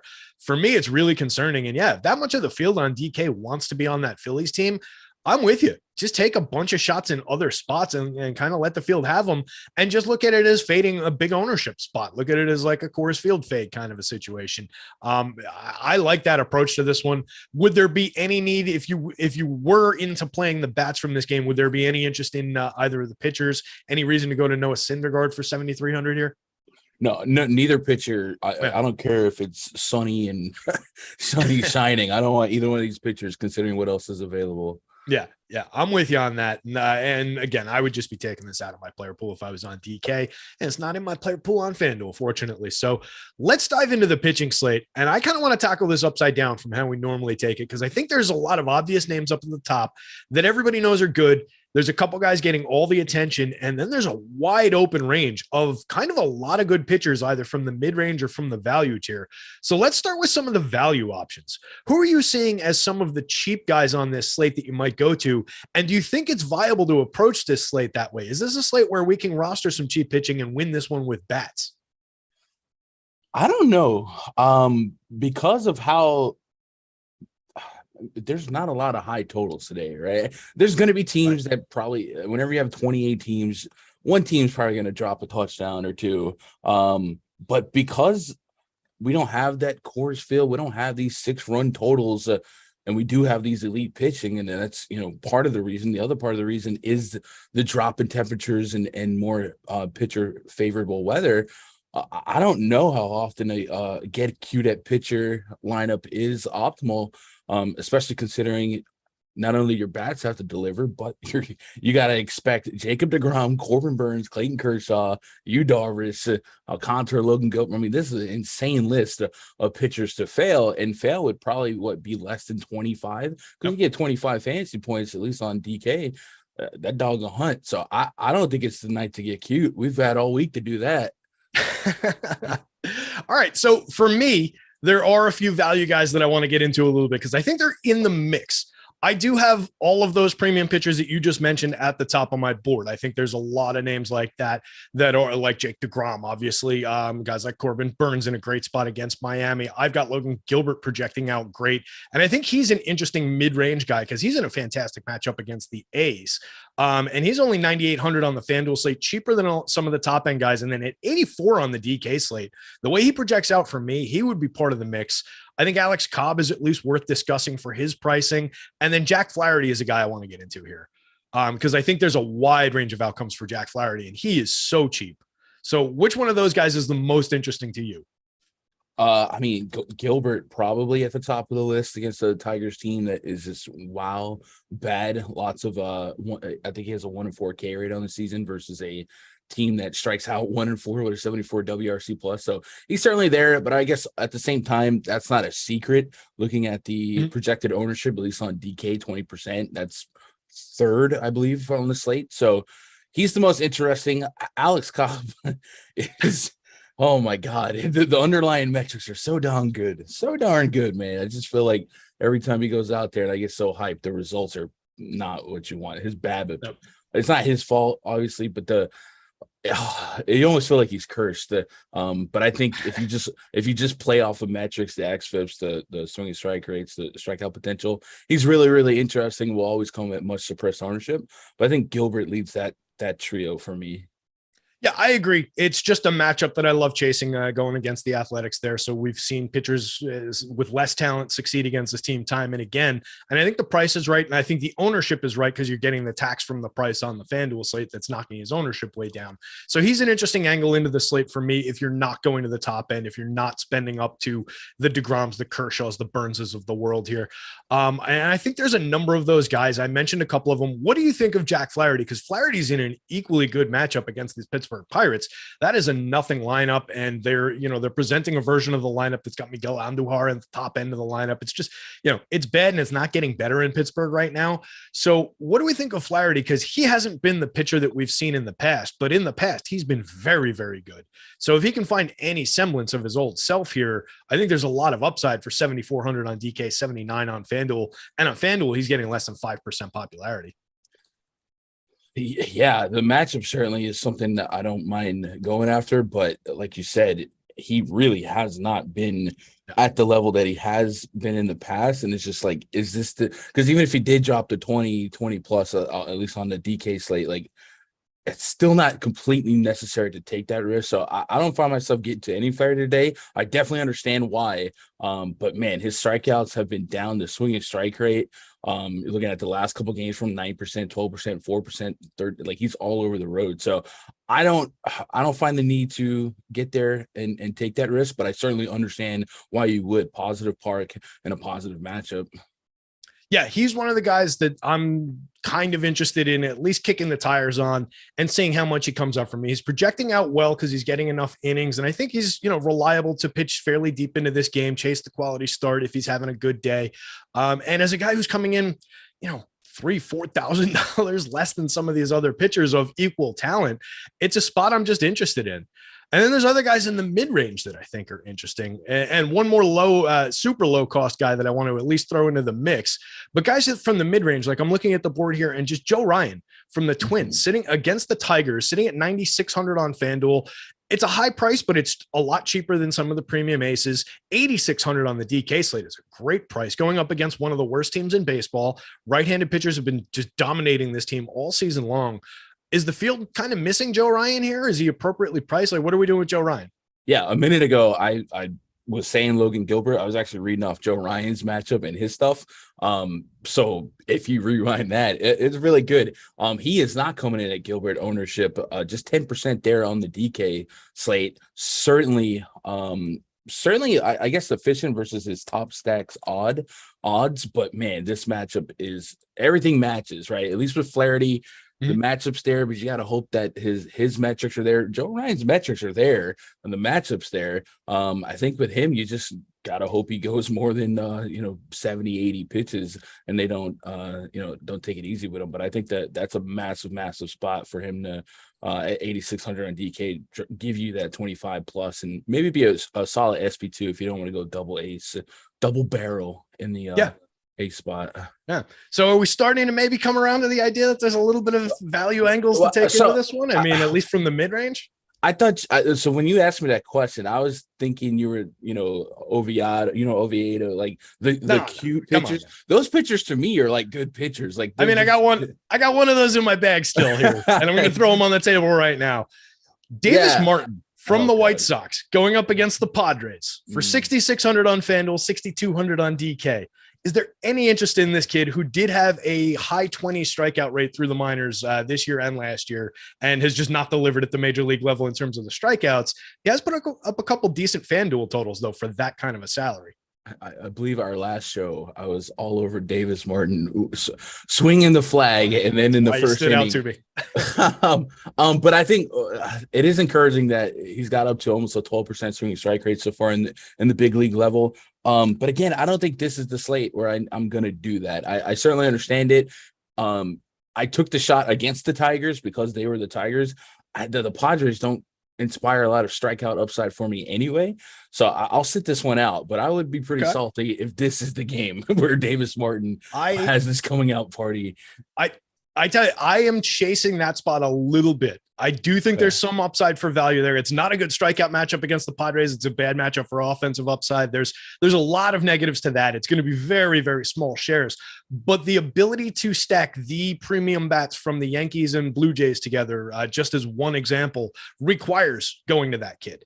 And it's going to be a very under-owned approach to the slate. So I do think there's just enough on the bone there.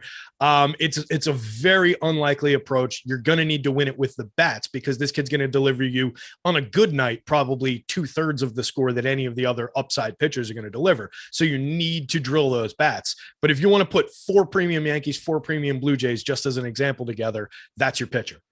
So that's the most I'm going to sell Davis Martin, and I don't really have a lot of faith in the spot, minimum play. But I prefer going to him than like a Domingo Germán versus the Orioles in Yankee Stadium, let's say. I prefer going to him than any of the like Waldichuk's, Oviedo's, guys like that. I just think there's more upside for whatever reason in the Martin spot. Do you see any more upside in like a Waldichuk, in an Oviedo, any of those extremely cheap guys? More is a strong term, but I would say I don't know. I don't like to pitch against the Cardinals, but Oviedo has shown some strikeout potential, and then Waldichuk to an extent. I wouldn't hate the thought of him either, but I think we're wrestling with kind of the same variables. They all are prospects with strikeout potential, but none of the matchups are relatively good. I think the Mariners might offer the most aggregate strikeout upside But I probably trust Waldichuk the least because he is the least experience of the three. So it's kind of a unstoppable force, immovable object. And another kid who was flashing a premium strikeout rate in the minor leagues, and now that he's in the majors, has been in the mid-teens and has not really put it together yet, given up a lot of runs, a lot of premium contact so far. But I do believe in the talent. I think it's there. So yeah, just some guys that are in the mix at the very low end, but we've buried the lead long enough. Let me knock out a quick piece of business here, and then we'll talk about the actual good pitchers on this slate, the top end, the spots that everybody wants us to go to. I mentioned at the top of the show, promo code MLB Live, guys. That's what's going to get you 50% off your first week at Stokastic on any of our weekly plans if you're a new subscriber. If you want to check out the Platinum plan, that's really what I would recommend, especially we've got football coming up on Sunday. Football's been ongoing, a lot of different single game slates, tons of action there. But we've got NHL. NHL starts up, I think, on the 10th for the regular season. Preseason's going on right now. There's a ton going on in our NHL Discord already, talking about line combinations for preseason and all of that stuff. NBA is right around the corner. So the Platinum plan includes every single thing for every sport that we cover at the site, be it the top stacks for baseball, be it the boom bust tool for basketball, top stacks for hockey, the top line combinations for hockey. Is so much behind the scenes. Check out the Platinum plan. That promo code MLB Live, all caps, all one word, gets you 50% off your first week of that if you're a new subscriber. It also gets you 50% off if you just want to check out the baseball plan for the last week of the season. If you want to jump in and check out one of the other weekly plans, same promo code, 50% off. No fantasy cruncher included with that. Always a paid add-on, and it's going to have to be done after your free week or your 50% off week. Those can't be tied together, but our customer service will help you out with that. Just send us an email if you want to edit, and that knocks that out. Promo code MLB Live. Gun, who is your favorite premium pitcher on this slate? Who do you want to talk about first? Oh man, I think it's Corbin Burns. Okay, yeah, I think it's Corbin Burns. I don't know, man. Most upside, or is there an ownership component? Nah, it was more so matchup induced. I guess if you Jacob deGrom in a must-win game, I probably should just say Jacob deGrom. He's just a different breed of. We'll go. It's one of those two. I'll say that. How about that? I'm on top of It is difficult to argue with Jacob deGrom in a must-win game. The strikeout rate is absurd, 40+%. His swinging strike rate, I've actually got him right here, 41.9% strikeout rate for deGrom over the 58 and a third. His swinging strike rate is 21%. That's essentially like a reasonable league average strikeout rate is just his swinging strike rate. He's ridiculous. I agree. He's probably got the most just raw score upside, but you have to love the matchup against Miami that Burns has, like you were saying. It's a better matchup just regardless of anything else than what deGrom has to deal with. There's tons of offensive upside, and we've seen these Braves get to premium right-handed pitching over and over again. Is deGrom just so much better than everybody else that you can just kind of ignore that aspect of the Braves here and just roll with them, or are you at least concerned a little bit about it? Yes. Yes.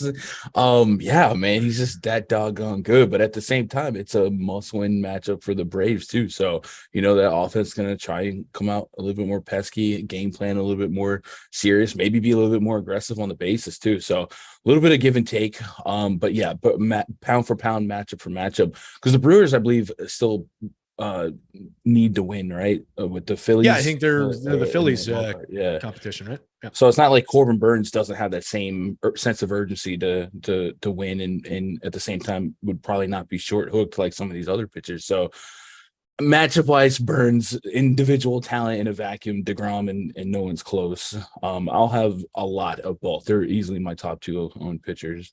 Makes a lot of sense. And you do have to like the cost savings a little bit between Burns and deGrom. If you're deciding between the two, you get a little bit of cost savings. You get a little bit of ownership savings on the FanDuel slate, it looks like, as well, by just pivoting over to Burns. And I just love the spot equally for him. So I'm going to have a bunch of both. As I typically approach these things, I need to carve off my shares to throw away into the garbage on Davis Martin and so on. So I'll probably be a little bit under the field's projected numbers, but you have to love both of these spots. I'll be going there aggressively. On the other side of the Burns game, and real quick, just to round off the stats on Burns, he's sitting at a 30.3% strikeout rate, 15% swinging strikes, sub-3 xFIP. Like, everything is great about Corbin Burns. There's nothing to quibble with in the numbers, and against the Marlins team that's just flat bad against basically everybody, but especially against premium righties. What about the Cy Young contender on the other side of that game, though? Sandy Alcantara, going 5% owned on the DK slate, 2.6% on the FanDuel slate, 10-9 on both sites. 220 and 2/3 innings, 23.2% strikeout rate. Like if you're just chasing quality start bonuses and stuff, like this is a guy who's so reliable for the upside for the bonus there, and he can find strikeouts. Are you going to Alcantara here? Is he a little underowned? Yeah, it's more efficient on the DK slate, but absolutely somebody you should have exposure to. I think something that Alex and Adam had a nice discussion about, and it's something I've thought for a long time, is you don't have to literally be the highest scorer pitching wise to be in the winning lineup. I think people sometimes blur the line between optimal lineup and winning lineup. Mm-hmm. And in this situation where it's so easy to run to DeGrom and Burns and Kershaw, Darvish, like more than likely they're all going to be plus minus 5 fantasy points on a median outcome. And because of standard deviation, right? If Alcantara was a +5 and a Darvish or a Kershaw was a -5 there, that makes him a better play. And it's one of those guys that is really safe for that 6-7 innings quality start, 25+ fantasy points. So don't leave him out when you're out there crunching your lineups tonight, just because you want 60-70% of A and B, DeGrom, Burns, whoever it is. So I think Alcantara is one of the great examples of literal Cy Young contender pitcher that just is in the shadows of all these other guys, and no one's stunned tonight if he has a 30 bomb. Yeah, I mean, he could come out here and pitch a complete game and just easily put up, 6-7 strikeouts and have a just gorgeous start that nobody's going to be getting to. So it's a spot I definitely want to push the gas pedal on a little bit and get beyond the field. And definitely a much better place to dump shares. If you're carving shares off of Burns and DeGrom, certainly a much better place than some of those value names that we talked about, as much as they get you to other bats. And that plays into what you're talking about. You don't necessarily need the top overall pitching score. You just need a competitive score, as long as whatever else you're paying for, if you go value wise, whatever the approach from that lineup is, you need to catch that back up from those bats that you're able to buy with a cheap pitcher, for example. So yeah, it all goes into the mix here, but I love the spot for Alcantara. I'm going to have more than the field of them, and probably, on FanDuel, 3% ownership. That's so easy to get beyond. 4-5x is not even out of the question with that. That's just easy to press beyond. What about a Clayton Kershaw in also a very, very good matchup going up against the Colorado Rockies in Los Angeles? 10-7 on FanDuel, arguably way too cheap at 9,600 on the DK slate. Maybe some concern about Dodgers have this thing salted away and they short start them, but it's Kershaw. I don't really see much of an issue with that. Even 5-6 innings out of him against this team, there's upside there. So what are you doing with him? I think I approach Kershaw the same that I approach like Verlander right now, a team that's locked away. 6 innings, if he gets it to you, he gets it to you. And it's a positive matchup against the Rockies on the road here. So that's how I play that because of the lack of sense of urgency to win, I guess I would say. And out of all the pitchers in the Dodgers rotation, Kershaw's the one that you got to wrap and bubble wrap right now. I would be stunned if they put him out there for the 7th inning. So I'm just accepting a quality start and probably scoop the win and probably get at least a strikeout per inning, if not more. Okay. And yeah, I agree with everything there. And you're right. He is the guy that they're going to need to just make sure is healthy. And, if they want to carry anybody in bubble wrap into the playoffs, it's him. So there is that lingering component of it. I just think at 9,600, there's enough upside on the DK side of things at the very least that you can squeeze there. What about a bunch of other guys on this slate? It just speaks to how deep this pitching slate is that we haven't even mentioned guys like Darvish, Framber Valdez, certainly in a good spot here. Alek Manoah, arguably playable at very low ownership against the Red Sox. Which one of these guys should we talk about next?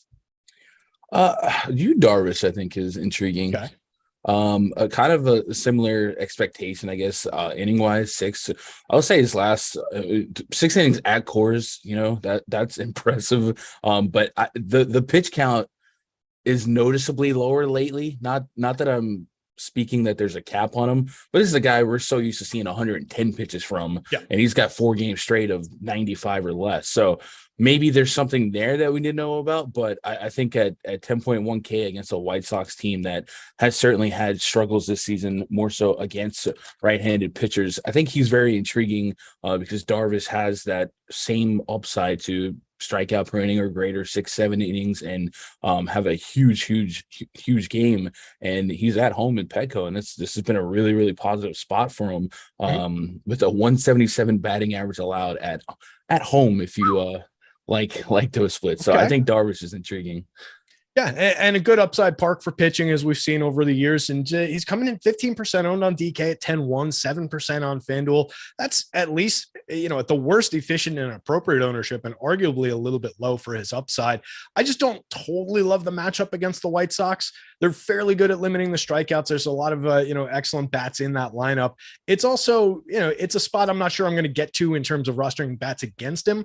But I think that is maybe out of all these upside pitchers, I think maybe he's another guy who, like DeGrom, but I don't worry about it as much with DeGrom, has a worse matchup than some of these other guys. Like, I'd rather probably take on the Marlins. I'd rather probably take on the Athletics and teams like that. So just one minor ding against him, but that's probably also what's keeping the ownership down. So worth going to. What about, are you taking out shares of Framber? Are you going to any Alek Manoah against the Red Sox? Any interest in those two guys? I have those guys in the pool. I think I land on those guys more so on DK SP2 spots than FanDuel. I would say Framber's always FanDuel viable, just because the worth of getting 6-7 innings it was worth more to me on FanDuel. But they're not priority clicks for me today. Okay. Yeah, I think Framber, you get that interest in getting to that quality start, but you're definitely paying a salary tax for him today at 11.2. That is a big number for that pitcher. 23.3% strikeout rate. We all know he's very, very good, and we know he's excellent at keeping the ball in the yard. Rarely gets lit up because he doesn't let you hit the ball in the air most of the time. Negative 3.6 degree average launch angle on the season for him, but that's a really heavy price to pay. You do get a little bit of a healthy undercut in ownership. He's 2% owned on DK, 1% on FanDuel. So maybe it's worth taking a few shares out, but I don't love it at that price. I wish he was a little bit cheaper and maybe a little bit higher owned. I would rather take him that way. Anybody else that you want to get into on this slate? Like, I think there's a little bit of upside from Manoah, but I think he's more just very good. He's had an excellent season for a second-year starter, but I think he's just very good real-life pitcher now, and I think the upside's somewhat capped at that price, especially at 10-2 on FanDuel. Maybe in the mix a little bit more, like you were saying before, as an SP2 on DK at 9,100. You getting any Manoah over on DK? On DK, he's in my pool. I haven't run that script yet. It's one of those, if I got to him, I have a cap of like 6%, but if I get none, I'm not going to recrunch just to get him. And then Max Fried, I think, is a pitcher we haven't discussed yet. More of a DK thought for me at 8,800. Dueling with DeGrom, man. Let's see what you got, kid. He certainly has shown some upside in big game spots. This is not an easy matchup, low K expectations against this lineup. But with Fried, not quite Framber Valdez levels, but still way above league average in ground ball rate against lefties, almost 59%, against righties, 50%, keeps the ball in the park. And if that 8,800 turned into a 24-25 out of the SP2, I don't think that's outside the realm of possibilities. And I know this Mets lineup doesn't strike out a ton, but this particular version of the lineup, I'm not seeing a ton of ISO either against lefties, and some barrel rates kind of all over the place. So there's still a lot of plus WRC plus guys here, but I could see this playing into Fried eating some innings in a very, very high energy game. Like, I'm excited to watch this game because it's like playoffs a week early. Yeah, this is going to be a high intensity game. It's going to probably be just a lot of high leverage spots for these pitchers. They're going to be putting forth a lot of effort into the first couple of innings here. So it's going to be a fun one to watch. I agree with you. Fried, definitely, especially on the DK slate at 8,800. Yeah, definitely under owned at only 3%. There's enough upside out of him. He's a talented enough pitcher. And I do see this game going like, a very low scoring, tight ball game, at least for the first 6-7 innings. And then we'll see what happens with the bullpens as they get into the late game portion here. But it seems like a good spot. What were you just about to say? Game 2, Phillies Nats postpone. That makes a lot of sense. Hopefully everybody took it out of their pool early on when we started the show. And let's see. That probably gives us a That'll great shake up our top pause here. stack tool. It should. here. Yeah, that's true. They were the top one on DK, so that'll definitely make some changes. We'll see how that reloads in a sec. Let's talk real quick about our sister site as we're going over to Stokastic to check out the updates on the top stacks. Make sure you also check out Odds Shopper. There's 2 S's in the middle as you're typing it in. It's linked from the top of Stokastic. It's going to give you your best bets in 30 seconds or less. So if you've got a bet in mind that you want to make tonight, it's going to tell you the best spot to make it. So like, imagine if I just told you, hey, I'm going to take every bet you want to make no matter what, but I'm only going to give it to you at even money. Well, you probably wouldn't want to do that. You probably want to shop around for a better bet, right? Odds Shopper is going to help you find the best spot to make your bet. So if it's slightly better, hey, it's a plus 140 here, but it's a plus 150 over there. Well, hey, let's get a little bit more money on it. Same bet. Let's make a little bit more profit. Odds Shopper's got a parlay builder. It's got expected win percentage. It's got ROIs. It uses the same projections as we use for the DFS over at Stokastic. Guys, it is the best spot to go if you're making sports bets, if you're making player bets, if you're player props, anything that you want over there. It's also got an arbitrage tool, risk-free guaranteed profit bets across sports books. Check it out. Odds Shopper, 2 S's in the middle. Guaranteed you're going to like it, gang.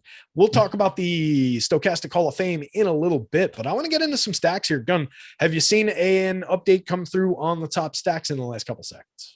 I'll refresh. I don't know. That was like it just happened. Yeah, I mean, the guys are hard at work back there, so I'm sure it'll come through. Not quite yet. All right. What do you anticipate now that game's off the board on DK?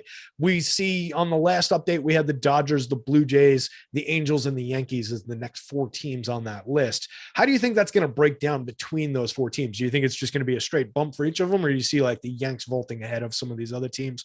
What's going to happen with this in your mind?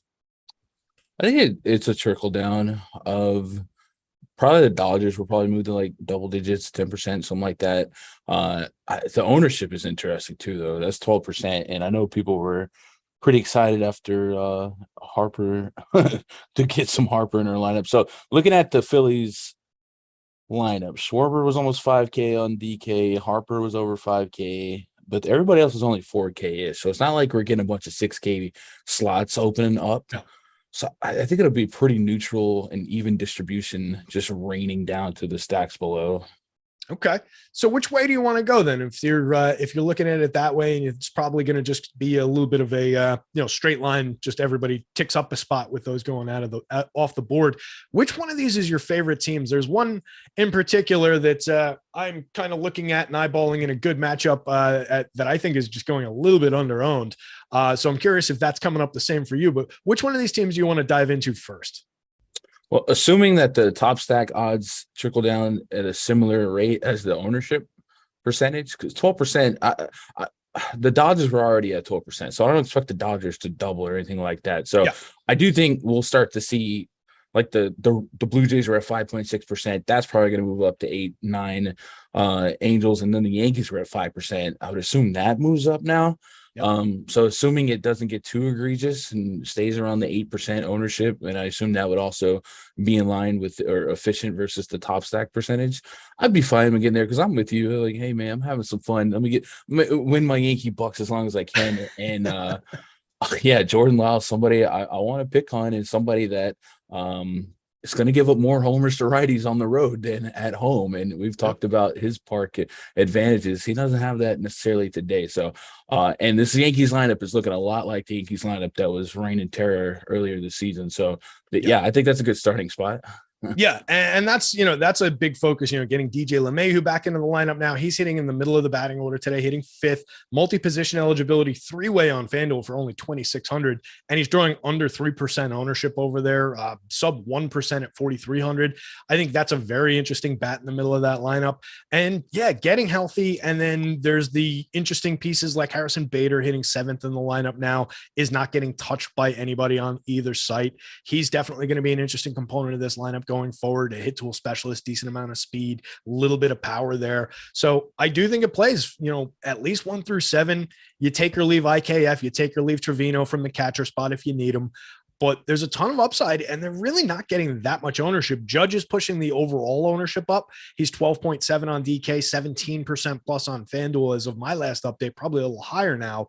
But everybody else sub 10%. A lot of these guys 5% and below. So are you going to the Yanks as full stacks, or are you looking to go like mini stacks, one-offs? How are you treating the team today? When I can get it, 5-man is my favorite way to go on DK for sure.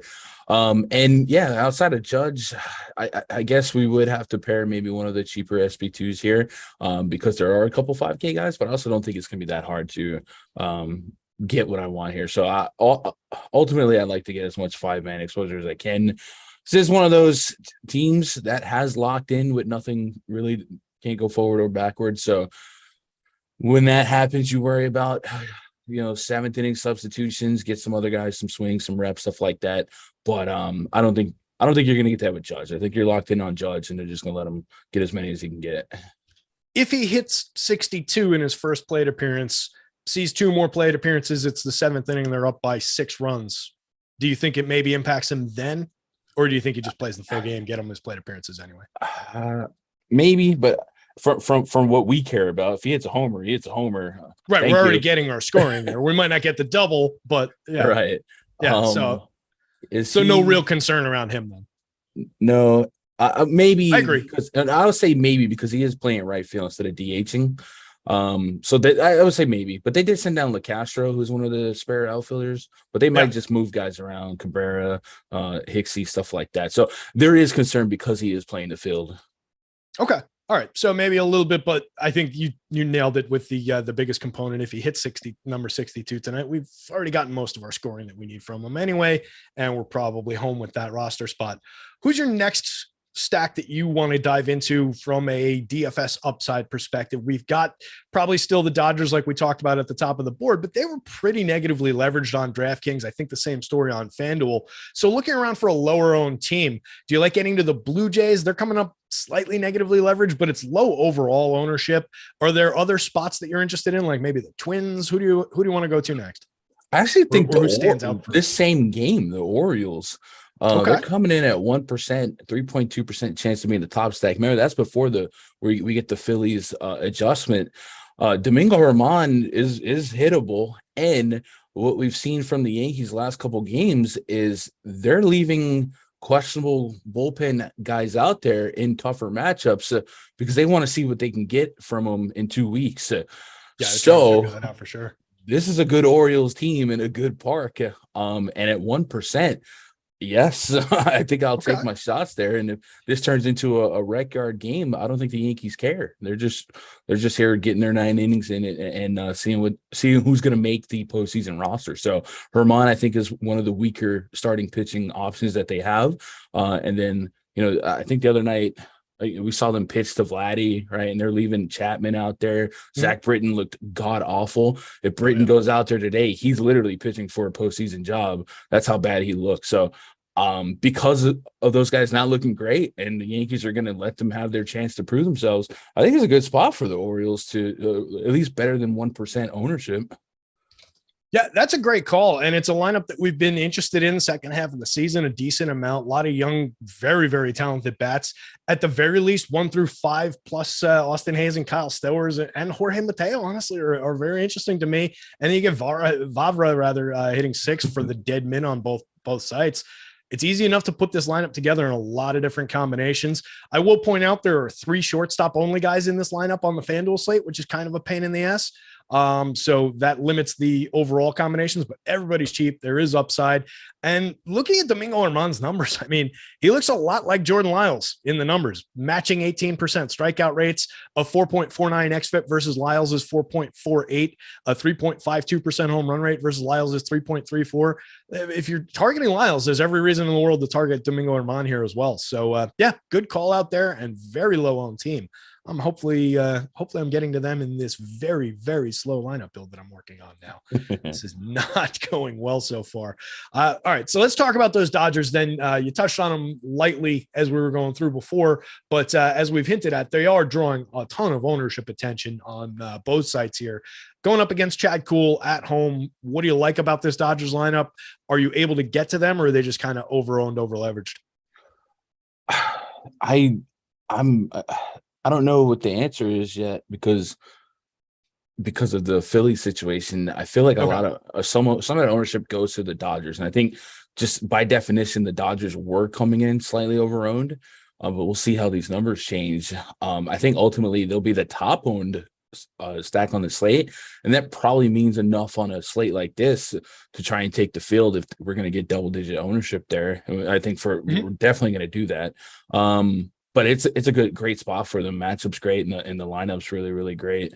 So I guess we'll see. Should we run a tag? I'm scared to tag people in our. Nah, go ahead. You can drop that in. But just looking at the board, I mean, they're already on DK. The top 6 hitters are all above 10%, pushing up into the mid-teens. And then you had Lux, Taylor, and Bellinger sitting slightly below 10%. And those were the guys that were kind of interesting to me. I talk about the bottom end of the Dodgers lineup all the time. And that was kind of standing out as maybe one angle into it. But now those guys probably going to push up into the 12, 13s. And everybody's going to jump from 12, 13 into like the 16, 17 range, I would think. So they just a little bit more attention. They just pushed out the update. Okay, the top stack tool. By the way, it's free. The Dodgers went up to a 9%, so they didn't go up dramatically. The ownership stayed the same. I'm not really seeing where. I guess it might hit a second update. I think those two components work separately. Okay. So sometimes we see one part of it pushes, like the top stacks will update, then the top ownership will update, and the rest of it. So we might need to give the ownership another second. I'm not 100% sure if that's still the case. Okay, but what else are you seeing though? Assuming that it is how it should be. Ownership at 12 for the Dodgers. Twins jumping up a lot or they're popular anyway at 10.4%. Are they a stack you're getting to against Tyler Alexander here in Detroit? Yeah, I noticed a lot of sub stacking in my crunches for the Twins. I think they're perfectly fine. They especially project well as a great value stack. Looking at these prices on both sides, especially FanDuel, where over half the lineup is 2,500 or less. Certainly doesn't correlate well with their batting averages, but there's decent enough ISO in that 1 through 5, I guess, against lefties that it's worth getting some shares of. Ryan Jeffers and Jose Miranda are on decent grades in my bomb detector as well. So I think they're good for value. I don't want to get too infatuated with them from a big slate standpoint, just because Comerica is 62 degrees. It could be pretty trolly, and they only have a 4 implied run total anyway. But I understand being there for value, but I don't have any onslaught stacks. Yeah, for me, it might be one that I end up coming under the field pretty aggressively on, just because the top end of that lineup where the good bats are is so aggressively owned on FanDuel. 20% for Miranda, Correa pushing 25%, the other guys in the mid-teens. I liked some of those bats. I like the power upside. I agree with you on the home run upside for Miranda and guys like that, but they're just popular. They're one of the premium value teams. So I'll see how they're coming up for me. I do think they're going to slide in just because of how they're projecting out and how the power looks and where those prices are. But if I can get away from that much of the field's ownership on the value team, and then if I'm getting away from some of the field on a team like the Dodgers and putting into shares of Yanks and Orioles and Blue Jays and some of these other teams we've talked about, I do think that's an interesting approach to the slate. So that's what I'm hoping the angle comes up with here as I'm dropping this lineup, this last lineup build in. Let's take a look at the Blue Jays, because we've touched on them briefly, but not really talked about them. Going up against Nick Pivetta in Boston. Pivetta, 23% strikeout rate, but gives up a ton of premium contact, 44.9% hard hit, 3.42% home run rate, 9% barrel rate on the season. And there's a lot of just excellent bats that are all owned under 10%, and a lot of owned under 5 on the DK slate. But they're different on FanDuel, where a lot of them are over 10%, between 10 and 15. So what are you doing with the Blue Jays across both DK and FanDuel?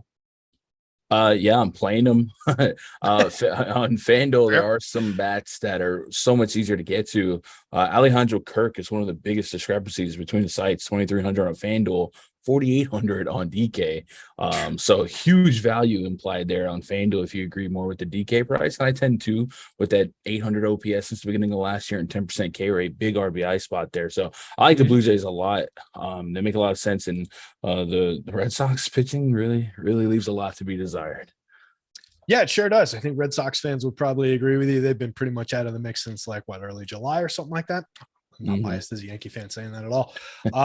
So yeah, I like getting to the Blue Jays here. Love the call out for the Kirk spot. Clean up on the DK slate as a $4,800 catcher with that kind of a bat should be more than 3% owned in this lineup. That's crazy to me. And then 2,300, the price is great on FanDuel. He's popular, but the price is fantastic.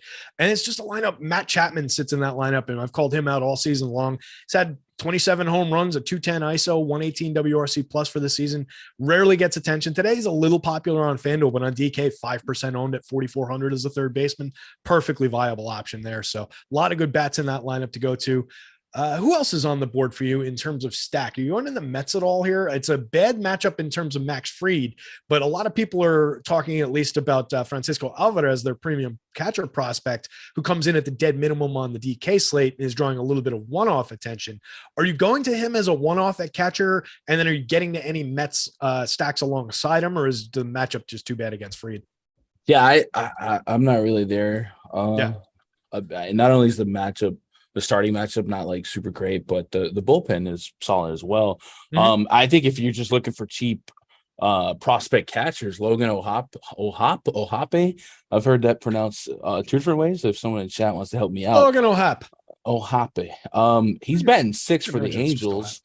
Yeah, and there was another kid, I think for the White Sox, I want to say Perez. I think it was a $2,000 catcher as well. Carlos Perez, yeah. So there are other $2,000 catchers who aren't facing a pitcher like Max Fried. So for me, it's not even like a good one-off spot. I just like everybody gets excited about getting to the prospect. I get it. He is a premium catcher bat, and it does make sense to roster premium catcher bats for the dead minimum on DK. I think if you're playing cash, he's perfectly fine. I just hate the spot. Like if you're just thinking about pitchers you don't want to go up against in a debut spot, Max Fried is a guy that's probably on that list for me. I just don't love the matchup for that kid. And then I assume no Braves even being super contrarian going up against DeGrom. Like just no reason to go there, right? On this slate, man, and what sucks is the Braves are usually one of those teams I'll take against above average pitching, and especially if that pitcher is high owned. But man, it's Jacob DeGrom. So maybe if some one-offs fall, but I can't see myself stacking. Yeah, I totally agree. And then like, even if you were thinking in terms of one-offs, you look at the board and then Ronald Acuna, if you wanted a one-off, and that's a $6,200 price on DK. You're not getting any kind of discount for this team facing Jake DeGrom today. The top 4 hitters are all over 5,000. There's 40 high 4s. It's just not worth going to. So I'm not seeing that one. Where are you going for some value, for some upside in terms of other stacks that we haven't talked about yet?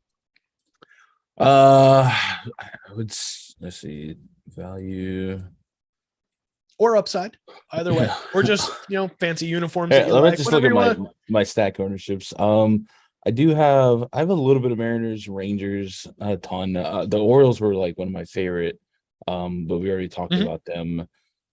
That's pretty. The Rangers stood out a little bit for me. They were popping on my power model earlier in the day, and I hand built a lineup that had them in it. And I'm curious to see as I'm doing this sort how much they end up coming up. But talk to us about the Rangers a little bit. Tell us about that spot. Lots of high ISO rates against lefties in that 1 through 6. Remember the Rangers, a lot of people sleep on them as a team. One of the 116, I think, WRC plus on the active roster. A lot of 200 ISOs, Semien, Seager, Adolis Garcia, Josh Young has been raking. He does strike out a bunch, and Mark Mathias as well. So yeah, I'm with you on some sneaky power. I think Semien got two of them to jump the fence last night. And we've talked about how the Angels stadium is more hitter friendly, at least more home run friendly now than we remember it, because they made some adjustments. And I don't know that that's a fact that has been picked up a lot. So you talk about neutralizing some weather factors across the board. The Angels still have a plus ballpark factor. Ballpark factor. So yeah, I like the Rangers. The freak. All right. Yeah, and I think it's a good spot. And I was just checking the lineup. We do have the lineup now, and Corey Seager in the lineup. He had taken one on the wrist a couple days ago and had missed a couple games. So important piece of the lineup going to be in there for them. Ty, I'm going to breeze through the Hall of Fame real quick here. It is in the list of things to do, and it's a piece of business for us. So guys, download the Stokastic Avatar pick at stokastic.com/avatar. Make sure that you tweet your wins if you win anything. If you're in the top 3 in a contest with more than 5,000 entries in it, Tweet that at Stokastic HOF. That's at Stokastic HOF. That wins you a free month of Stokastic Plus Platinum. There's all sorts of terms and conditions. There's no fantasy cruncher attached to that, but it's a free month of Platinum, which during the NHL, the NBA, the NFL, the baseball season, all of that in October, that's a great plan to be on in early November too. So definitely check that out if you get any of these wins. Congrats. I'm going to breeze through these real quick. Congrats to Big Money J918 on a $374 win there. Not bad. Love seeing those. T-Pack, Tyrone Pack on Twitter, $5,150 win in an NFL showdown. That's a pretty killer win there. We've got Kyle Whipple, won $374. Buffalo Bills 12-12. Looks like a showdown lineup there. T. Higgins up top, Joe Burrow, Hill, Mixon, Hurst. If you were following the tools, that was a pretty clear-cut lineup to be building. So a great win there. Let's see. We've got another winner here. Johnny Tyler, John Campbell. Appreciate that screenshot. I can't tell what you won. Oh, there it is. $500. Couldn't tell immediately what we won. And then our guy, Eddie Lai, 20 grand in a baseball slate on Tuesday, one of the last big baseball slates of the year. Eddie knocking down another huge win. Guys had a killer season using the tools. So guys, get yourself in the Hall of Fame. If you're in the top 3 in a contest with more than 5,000 people, tweet it at Stokastic HOF. You need to have the avatar in your little profile icon there. 10 minutes to go before the slate locks. Gun, what have we not talked about? Who's standing out to you in terms of teams that you're getting to that maybe you didn't expect to be getting to, or any teams that we haven't brought up yet that you want to focus on? I think we've covered basically everywhere I'm at. Pitching was more of the tough nut to crack, I think, on this slate. Refreshing the top stacks tool again. The Angels are coming in as the third highest owned team on the slate, so I don't love that as much, but I do imagine a lot of that's going to be on Trout and Ohtani. I guess the Cardinals, if we weren't like stuck on playing Oviedo and we talked about pitchers that are sneaky with upside, the Cardinals are always that team. I know me and you share a bond when it comes to the Cardinals. Absolutely. They actually have a higher top stack odds than the Yankees mathematically. It's only 0.1, but it's higher and half the ownership essentially. So if you're just looking for some 5 to 6 percenters to fill out a portfolio, I think the Cardinals are still a team that we should be looking at. I'm okay with this lineup. Oviedo does have strikeout potential, but he's certainly struggled with the whip and has allowed some homers, particularly to righties. And that's really my favorite bunch of Cardinals. So maybe the Cardinals are a stack we can throw in the back end of a 150. I like that call a lot. I mean, the only Cardinals bat on FanDuel that's getting any kind of attention is $2,500 Lars Nootbaar hitting second. And he's had a nice little season, but that's not my focus bat in this lineup when I'm going to cards. So if I can get low owned Paul Goldschmidt, Nolan Arenado, Albert Pujols is in that mix. Juan Yepez is cheap in this lineup and multi-position eligible at first and outfield now. A lot of different ways to go with cards bats. So yeah, that's a good call out. I like that spot. And I'm not afraid of rostering this team against Oviedo by any means. There is, like you said, strikeout upside, but they're excellent at negating strikeout upside. So yeah, I like the bat side of that for sure. And not just Oviedo. This Pirates bullpen has been bink in tournaments all year. Yep, absolutely. Major upside there for the Cards. All right, so let's go last 3 minutes of the show here. We'll thank everybody for all their likes and their subscriptions and all of that stuff. Make sure you do that if you haven't done it. Gun, what is your favorite overall pitching combination? And then what's your favorite overall stack? Let's see, looking at some of my favorite. I think the Orioles, I hate to say it, are my favorite stack just because of the ownership, just taking out the fandom. Okay. I'm able to get to a lot of DeGrom and Burns. It does involve some of the Josh Youngs of the slate, but I think Joe Ryan and Logan Gilbert, if you really just wanted to chop off the super aces, those guys are in upside spots, and you can combine them for much less aggregate ownership than the Burns and DeGrom, I guess. And then the Orioles makes a lot of sense to me. Yep, I like those calls a lot. I'm just actually working on my exposures here in the background, but I'm definitely getting to a lot of Logan Gilbert on this slate, getting a lot of Burns and DeGrom, of course. But I like that Gilbert spot, and then I'm going to have to aggressively give Joe Ryan a little shove because I do want to get to that spot against the Tigers. What about stacks wise? Who is? You mentioned the Orioles. There is your favorite stack. I'm getting them. They're in the mix here, getting a ton of Yanks up at the top of the board, getting some Rangers who we talked about. Going to need to give the Blue Jays a little bit of a nudge. I want to get a little bit more of them than it looks like I'm getting to naturally. But yeah, that's pretty much everybody. And then the Dodgers, it looks like I am drastically undercutting the field. At least this thing stand 4 or 5.5 minutes out from lock. Anything else to bring up, or should we just thank the people for their time and wish them good luck? I think the main thing we need to bring up is just these likes. 168. Come on, Shaq. Get the 200. You can do this. Come on. Yeah. Most of those were for the boss, man. We need some Terry and Gun specials here. So give us some thumbs up, guys. We appreciate you hanging out. We've got all kinds of stuff coming up through the day tomorrow. Looks like college football live before lock, 11 a.m. NFL strategy show from 1 to 2. MMA live before lock from 3 to 4. And then me and Gun are coming right back for MLB live before lock, 6 to 7 tomorrow. So we appreciate that. We'll see you right back here tomorrow. Good luck tonight. Gun, tell them where they can find you. Twitter, YouTube /Gundacker. There you go. We're out of here, gang.